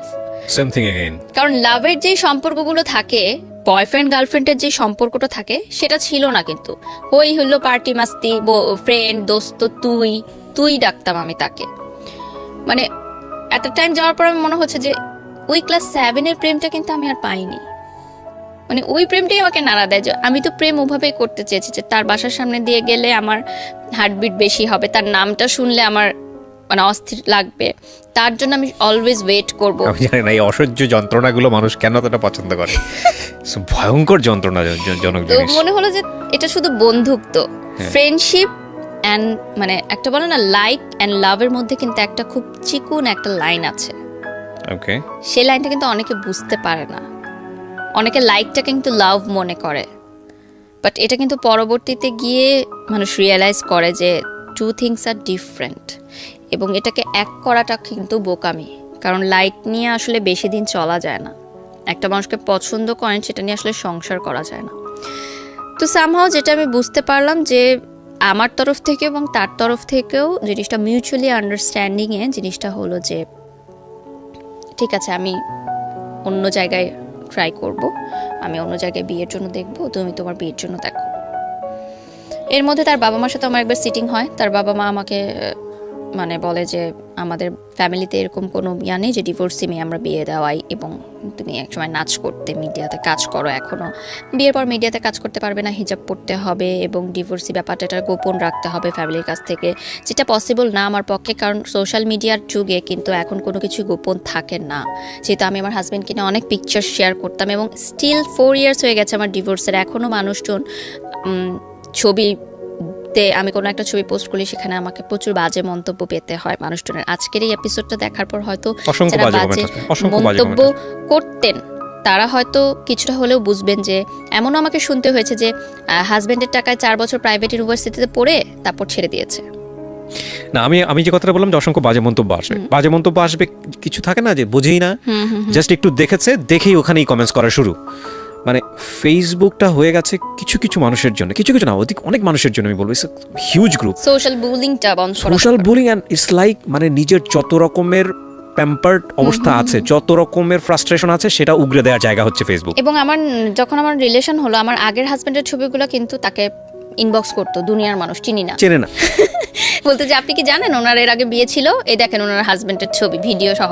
আমি আসলে কখনোই চাইনি যে আমার পরবর্তীতে যে দ্বিতীয় বিবাহটা হবে সেখানে আমি আমার অতীতটাকে গোপন রাখবো বা কিছু। আমি সবসময় চেয়েছি যে আমার অতীতটা মেনে নিয়ে এবং আমার ক্যারিয়ারটা মেনে নিয়ে, কারণ এর আগে আমি অনেকবার স্যাক্রিফাইস করেছি। সো এইবারও আমি চাইনি যে আমার স্যাক্রিফাইসটা হোক, কারণ আমি দেখেছি যে এই যে কালচারাল অ্যাক্টিভিটিস যে আমি শিখেছি ওইটার জন্যই কিন্তু আজকে আমি দাঁড়িয়ে আছি নিজের পায়ে, আমি 2 টাকা ইনকাম করতে পারছি। কারণ সেই সময় গ্র্যাজুয়েশন পাশ করে কেউ আমাকে চাকরি দিত না, এই দুনিয়াতে চাকরির বাজারটা এরকম যে এত সহজ না। আপনি কি করলেন ওই সময় যখন আপনারা ডিসিশন নিয়ে ফেললাম দুইজন মিলে যে ঠিক আছে তুমি তোমার মতো ডিসিশন, আমি আমার মতো, ডেট মোমেন্টে এসে কি আপনি কোথাও জয়েন করলেন? মানে আপনি তো এখন কোথায় একটা টেলিভিশন চ্যানেলে, দুটো টেলিভিশন চ্যানেলে এখন প্রেজেন্টার হিসেবে, দুটো টেলিভিশন চ্যানেলে, আচ্ছা, এবং আমি প্রফেশনালি মিডিয়াতে কাজ করছেন, এবং আমার এখন মান্থলি ইনকাম আলহামদুলিল্লাহ অনেক ভালো, যেটা আমি এবং আমার ফ্যামিলি সাপোর্ট করতে পারি। ও ওয়াও, জোস। তো আপনি বেসিক্যালি মডেলিং করছেন, জি, তারপরে হচ্ছে নাচ করছেন এবং প্রেজেন্টেশনে আছেন, লটস অফ জব। সো এটা নিজেকে সার্ভাইভ করার জন্য enough, I think. So fully media professional, G, media কর্মী হিসেবেই আছি, যেহেতু আমি মাস্টার্স ড্রপ আউট, সো আমার মাস্টার্স করার সুযোগ হয়নি। এবং এই ডিসিশন নেওয়ার পর আমি বেশ কয়েকটা জায়গায় বিয়ের জন্য বলেছি আমার ফ্যামিলিগতভাবে, বা আমি সবাই ছবি দেখে খুব আগ্রহ দেখায়, আমার খুব সুন্দর দেখতে, ঠিক আছে। যখন শুনে যে ডিভোর্সড এবং নাচ করে নাই, ডিভোর্স পর্যন্ত শুনে, নাচটা শুনে না, প্রফেশনটা তো পরে, যখনই আমার ফ্যামিলি থেকে বলে বা আমি বলি আর কোনো রেসপন্স দেয় না। আমার মনে হয়েছিল যে একটা পর্যায়ে যে একটা দাগ লেগে গেছে গায়ে, এটা আর কখনো মুছতে পারবো না আমি। অনেকে হয়তো হাইড করে চলে এই জিনিসটা, বাট আমি কখনো চাইনি হাইড করে চলবে, এবং হাইড করা আসলে পসিবল না। এখন সোশ্যাল মিডিয়াতে সবকিছু আসলে প্রকাশ হয়ে যায়। আমি ইম্পসিবল জায়গাটায় পড়ে যাই। আমাদের গল্পের যে জায়গাটা দাঁড়িয়ে আছে এখানে অনেকগুলো কথা বলার আছে। একটা হচ্ছে যে লাইফের লার্নিংটা কি, আরেকটা হচ্ছে যে আপনার ফাইটিং। আচ্ছা, ওনার এখন বিয়ে হয়ে গেছে। কার? আপনার যে বয়ফ্রেন্ডের যে লয়ার যে ছিল? না, তাহলে প্রেজেন্ট যে ছিল, মানে আচ্ছা, ও বিয়ে করে নিয়েছে, ঠিক আছে, এটা মধ্যে তার বিয়ে হয়ে গেছে। এটা আমার আসলে খুব বেশি কনসার্নও না, কিন্তু যে মানুষটার জন্য আপনার এই লাইফটা বলা যেতে পারে, আই এম হ্যাপি। কারণ কি যে আমার জন্য একজনের লাইফ আটকে ছিল, তো ঠিক আছে, সে এখন হ্যাপিলি ম্যারিড আছে, আমি তাকে উইশও করেছি তার বিয়ের দিনে। ফাইন, এটা আপনাকে খুব একটা পেইন দিবে না আমার ধারণা, কারণ আপনি অন্তত এই ঘটনার ভিতর দিয়ে ততটুকু ম্যাচিউর হয়েছেন। তো ছিলাম, আমি তো জানতাম যেটা আমার হবে না, so I was mentally prepared. তার মানে দেখেন ওনার 25 বছরের জীবনে কত ধরনের অভিজ্ঞতা। একটা হচ্ছে যে সবচেয়ে ভালো কাছের বন্ধুটাও কিন্তু শুধুমাত্র এই ডিভোর্স তকমার কারণে কিন্তু তার লাইফে আসেনি। সো এটা কত ভয়ঙ্কর একটা ব্যাপার, আমাদের সোশ্যাল স্টিগমা বলি বা সোশ্যাল ট্যাবু বলি বা যাই বলি না কেন, এটা কত ভয়ঙ্কর একটা ব্যাপার। আচ্ছা, এই প্রসঙ্গে যাওয়ার আগে আমি আরও কয়েকটা বিষয় একটু ক্লিয়ার হতে চাই। যেই ছেলেটাকে ভালোবেসে জীবনটা এরকম হলো, তার কি অবস্থা? সে এখন ভালো নেই। সে কি বিয়ে শাদী করেছে? না, তার কোনো রিলেশনই হচ্ছে না এখন টোটালি। সে খুবই একাকিত্ব আছে এবং তার মানে প্রফেশনেও সে ভালো করতে পারছে না। সে আমাকে কয়েকদিন আগে ফোন করে বলেছে যে আমার অভিশাপের কারণে নাকি তার জীবনটা এমন হয়েছে। No, we are kidding boss. No, it's okay, সে অনেক ভালো করবে। আমি সবসময় দোয়া করি। কারণটা হচ্ছে কি, ওই সময়টা বা ওই বয়সটা আসলে জাজমেন্টে যাওয়ার বয়স না, এবং কিন্তু সে কিন্তু সবচেয়ে ভালো রোলটা প্লে করেছে আপনার যখন সংসারটা হয়েছে তখন, আমি মনে করি। বিকজ ওই সময়টাতে সে আপনাকে যদি ইমোশনালি, যেটা আপনি বলেছেন, ইমোশনালি ব্ল্যাকমেইল করতো, ডেফিনেটলি চলে যেতেন। এবং আমার ধারণা আপনার গল্প শুনে যে ও যদি এসে এখনো আপনার সামনে দাঁড়ায়, আপনি ঠিক থাকতে পারবেন না। পারবেন না, ডেফিনেটলি পারবেন না। জীবনে কিছু লাভ থাকে, সবারই থাকে কম বেশি, এইরকম 2-1টা লাভ এইটা ইজ কোয়াইট এক্সেপশনাল। তবে আমি আপনার সাথে ওই জায়গাটায় দ্বিমত পোষণ করি যে এই ধরনের মানুষরা জীবনে এসে সংসার জীবনে কতটুকু সুখী হয় আমি জানি না। তবে এটা যদি এরকম হতো যে এই ভালোবাসার জায়গাটা সারা জীবন শ্রদ্ধার জায়গাতেই আছে, এই ভালোবাসার জায়গাটা সারাটা জীবন এক্সপেক্টের জায়গাতেই আছে, কিন্তু জীবনে কোনো ক্ষতি করেনি, অদ্ভুত সুন্দর একটা জায়গাতে আছে, রেসপেক্টের জায়গাতে আছে, তাহলে এটা অনবদ্য সুন্দর একটা গল্প হতে পারতো। কিন্তু এটা আপনার এই ম্যাচিউর বয়সে আসার কারণে জীবনটা যেটা হয়েছে, এবং যে সবচেয়ে বড় ক্ষতিটা হচ্ছে এডুকেশন। তবুও আপনি দাঁড়িয়ে গেছেন আমি বলবো, কারণ আপনার ফ্যামিলি সাপোর্ট এবং আপনার সেই এডুকেশনাল স্পৃহা ছিল বলে আপনি দাঁড়িয়েছেন। কিন্তু আপনার এই একই কেসে পড়ে বাংলাদেশের অনেক মেয়ে আছে যাদের জীবনটা একেবারে শেষ হয়ে যায়, বুঝে সহ্য করছে, শুধু সহ্য না শেষ হয়ে যায়, এবং ওই যে ফাঁসির রশির কথা বলছিলেন না, অনেকে ঝুলেও পড়ে। আরেকটা কথা হচ্ছে যে ওই যে বেবির যে কথাটা বললাম, অনেকে কিন্তু বাচ্চার কারণেও আসতে পারে না। অনেকে মানে আমি মনে করি যে যা হয় ভালোর জন্য কিন্তু হয়। যে 10 বছর পর আমি বুঝছি যে সেই বাচ্চাটা যদি আমি তখন নিতাম, সামহাও যদি আসতো, তাহলে কি হতো আমার এখন অবস্থা, আমি সেটা আসলে চিন্তা করে ঘুমাতে পারি না। আপনাকে আমি শেষ বেলাতে যে প্রশ্নটা করতে চাই, এই গল্পটা আজকে আপনি কেন বললেন, মানে এই লাখ লাখ মানুষের সামনে? প্রথম পয়েন্ট যেটা, যে একটা মেয়ের কখনোই আরেকজনের উপর নির্ভরশীল হওয়া উচিত নয়। ফার্স্ট অফ অল তাকে এডুকেশনের দিক থেকে তাকে প্রচুর এগিয়ে যেতে হবে, যেটা আমি এখন প্রিপারেশন নিচ্ছি, আমি মাস্টার্স করবো ইন ফিউচার, যেটা আমার হয়নি করা। এবং ফাইন্যান্সিয়াল সাপোর্টটা নিজেরটা দিতে হবে, তাহলে যে কোনো ডিসিশন নেওয়াটা সহজ হবে। আরেকটা হচ্ছে যে কাউকে ভুলার জন্য কাউকে ইউজ না করো, যেটা আমি করেছিলাম। ইউজ বলতে হলে শিফট না করো, এটা একটা অনেকগুলো লেসন আছে। 3 নাম্বার, সবচেয়ে বড় কথা হচ্ছে প্রেম তো আমরা আটকে রাখতে পারবো না, এটা জীবনে আসবেই, এবং এটা বলে করে নক করে আসবে না যে তোমার ভালো লাগাটা শুরু হচ্ছে কালকে থেকে, না, নট লাইক দিস, এটা আসবেই। কিন্তু এইটা যাতে ক্ষতি না করে সেটার জন্য যে বিষয়টা খুব জরুরি সেটা হচ্ছে শেয়ারিং। আপনার ফ্যামিলিতে যদি আপনি ছেলেটাকে নিয়ে শেয়ার করতে পারতেন, বা আপনার যদি কিছু ক্লোজ ফ্রেন্ড থাকতো যাদের সঙ্গে যদি আপনি বিষয়টা শেয়ার করতে পারতেন, তাহলে আপনার ভেতরের যেই জমাট মানে ফিলিংসটা বা মানে ক্ষতি করার মতো ফিলিংসটা, এটা কিছুটা হলো মিটিগেট করা যেত। সো আমি মনে করি যে ক্লাস 5-এ ক্লাস 6-এ প্রেম চলে আসা এটা অস্বাভাবিক কিছু না, কিন্তু এটাকে দমানোর জন্য যে পদ্ধতি অবলম্বন করা হয়, ভালো করে কাউন্সিলিং না করে, না বুঝিয়ে যে বাবা এখনই বয়স হয়নি, বাবা এটা এই জিনিসটা না, এটা এরকম না, বা যে জীবন পদ্ধতির মধ্যে দিয়ে আমরা তাদেরকে সন্তানদেরকে বড় করছি সেখানে জীবন পদ্ধতির মধ্যে পরিবর্তন না নিয়ে আসা, এই বিষয়গুলা অনেক বেশি হ্যাম্পার করে। তো সেক্ষেত্রে আমি আপনার ফ্যামিলির রোলটাকেও ছোটো করে দেখতে চাই না, আমি মনে করি ফ্যামিলিরও একটা অনেক বড় ভূমিকা এখানে আছে। সো 3-4টা বিষয়, একটা হচ্ছে যে প্রথমত হচ্ছে হলো অসময় প্রেম, দ্বিতীয়ত হচ্ছে যে সেটাতেই সারা জীবন সেটার ভুলে থাকার জন্য বিভিন্ন জায়গাতে যাওয়া এবং সেটা আলটিমেটলি ভুলে থাকতে না পারা, এবং তৃতীয়ত হচ্ছে হলো যে এডুকেশনে ধাক্কা লাগা। এবং আমার সবচেয়ে কষ্টের জায়গাটা আজকের এই গল্প শুনে এটা মনে হয়েছে যে অসাধারণ ব্রিলিয়ান্ট একটা স্টুডেন্ট আপনি, কিন্তু এটা এত বেশি ক্ষতি করেছে, এই ক্ষতিটা কখনোই রিকভার হওয়ার মতো না। তবে এটা নিয়ে আমার মনে হয় আর পিছিয়ে তাকানোর কোনো সুযোগ নাই। সো আপনি কি চিন্তা করছেন, ভবিষ্যৎ চিন্তা কি এটাই, আপনি পুরোপুরি মিডিয়াতেই থাকবেন এরকম কোনো চিন্তা? হ্যাঁ, মিডিয়া কর্মী হিসেবেই কাজ করব, যেহেতু আমার মানে দুঃখের সময় এটা আমাকে মানে দাঁড় করিয়েছে, আমি কখনো এটাকে ছাড়বো না। দর্শক যতদিন আমাকে গ্রহণ করে আমি কাজ করবো, এবং আমার কাজ করতে ভালো লাগে এখন। এবং এখন যেটা চাই যে কেউ মানে মনে হয় যে একটা সময় আমি টাকার জন্য এখানে কাজ করতাম, ডেডিকেশন দিয়ে কাজ করতাম না, প্যাশনের জায়গাটা আমার ছিল না, বাট এখন আমার মনে হয়েছে যে এখন আমি এটাকে মানে প্যাশন হিসেবে ডেডিকেশন দিয়ে কাজ করব।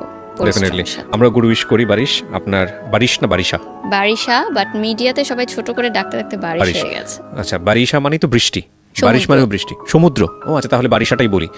সো এটা একটা ভালো বিগিনিং আমি মনে করি। তবে এটা ঠিক শেষবেলাতে এসে আমরা তো সমাজটাকে রাতারাতি পরিবর্তন করতে পারবো না, তবে আমাদের এই সমাজটাও একসময় পরিবর্তন হবে। তবে কোনো সমাজে আসলে সমস্যা বিবর্জিত সমাজ না। আমরা ইউরোপ বা ওয়েস্টার্ন কান্ট্রিতে মনে করি যেগুলো কোনো ব্যাপার না, কিন্তু ওখানে গিয়ে দেখেন ওখানকার সোশ্যাল প্রবলেমগুলো আরও হয়তো বা জটিল। তো এটা আমাদের সমাজে হয়তো এগুলো পরিবর্তন আসবে একটা সময়, এটা আমরা বিশ্বাস করি। তবে এটা ঠিক আমি আমার জায়গা থেকে যেটা মনে করি, যে জীবন যত বেশি অভিজ্ঞতাপূর্ণ সেই জীবন তত বেশি রেসপেক্টেড। আপনি আপনার এই 25 বছরের জীবনে যে অভিজ্ঞতাগুলো পেয়েছেন সেগুলো আপনার নেক্সট 25 ইয়ার্সকে সুন্দর করে দিতে পারে যদি আপনি সেই অভিজ্ঞতাগুলোকে কাজে লাগান। এবং আমি এটাও বিশ্বাস করি যে আপনি আপনার 25 বছরের জীবনের অভিজ্ঞতা যা আপনি আজকে এখানে শেয়ার করলেন, আমাদের সমাজে অনেক মেয়ে এতটা সাহস দেখাবে না, আপনি ডেফিনেটলি সেখানে অনেক ব্রাভো একটা রোল দেখিয়েছেন, এবং সেটা অনেক মেয়েকেই সুন্দর পথ দেখাবে, সঠিক পথ দেখাবে। এবং শুধু মেয়ে, আমি মনে করি পরিবারকেও অনেক সময় সুন্দর পথ দেখাবে যে একটা মেয়েকে কীভাবে বড় করতে হয়। Thank you so much. আমি অনেক বেশি অনার ফিল করছি যে আপনি আমাকে নক দিয়েছেন ফেসবুকে গল্পটা বলার জন্য, যে আপনি নক দিয়েছেন, এবং আফটার তো করোনা না, আসলে করোনার যে ব্রেক, সেই ব্রেকের পরে এত চমৎকার এত সুন্দর একটা গল্প দিয়ে আমি জীবন গল্পটা আবার শুরু করতে পারলাম। নিজেকে অনেক মানে ভালো লাগছে, ভালো ফিল হচ্ছে যে আমি গল্পটা সবার সাথে শেয়ার করতে পেরেছি। অ্যাটলিস্ট যে অজানা তথ্যগুলো ছিল এবং মানুষ যে অনেক ধরনের কথা বলতো আমাকে নিয়ে, সবাইকে তো আসলে এত ডিটেলসে বলা বলা যায় না। পসিবল না। সো আজকের এই অনুষ্ঠানের মাধ্যমে হয়তো তারা বুঝতে পারবে যে আমি মানে কেন আজকে এই জায়গাটায়। অনেকেই বলে যে ডিভোর্স দেওয়ার পর মিডিয়ায় কাজ করা শুরু করেছে, বাট বিষয়টা তো আসলে সেরকম ছিল না। বিষয়টা কোনো মেয়ে কখনো স্বপ্ন দেখে না যে তার মানে সাজানো সুখের সংসারটা ভেঙে যাবে। Right right true. এবং আমি মনে করি বলা উচিত, যারা যত বেশি এই বিষয়গুলো স্পিক আউট হবে, যত বেশি এই বিষয়গুলো মিডিয়াতে আসবে, যত বেশি এই বিষয়গুলো মানুষের সামনে আসবে, তত বেশি মানুষের চিন্তার জায়গাগুলো ওপেন হবে। মুখ বুজে সহ্য করার দিন আসলে নেই। সো থ্যাংক ইউ আবারও আপনাকে আমাদের এই অনুষ্ঠানে আসার জন্য। অনেক ভালো থাকবেন আপনি। ধন্যবাদ। ধন্যবাদ।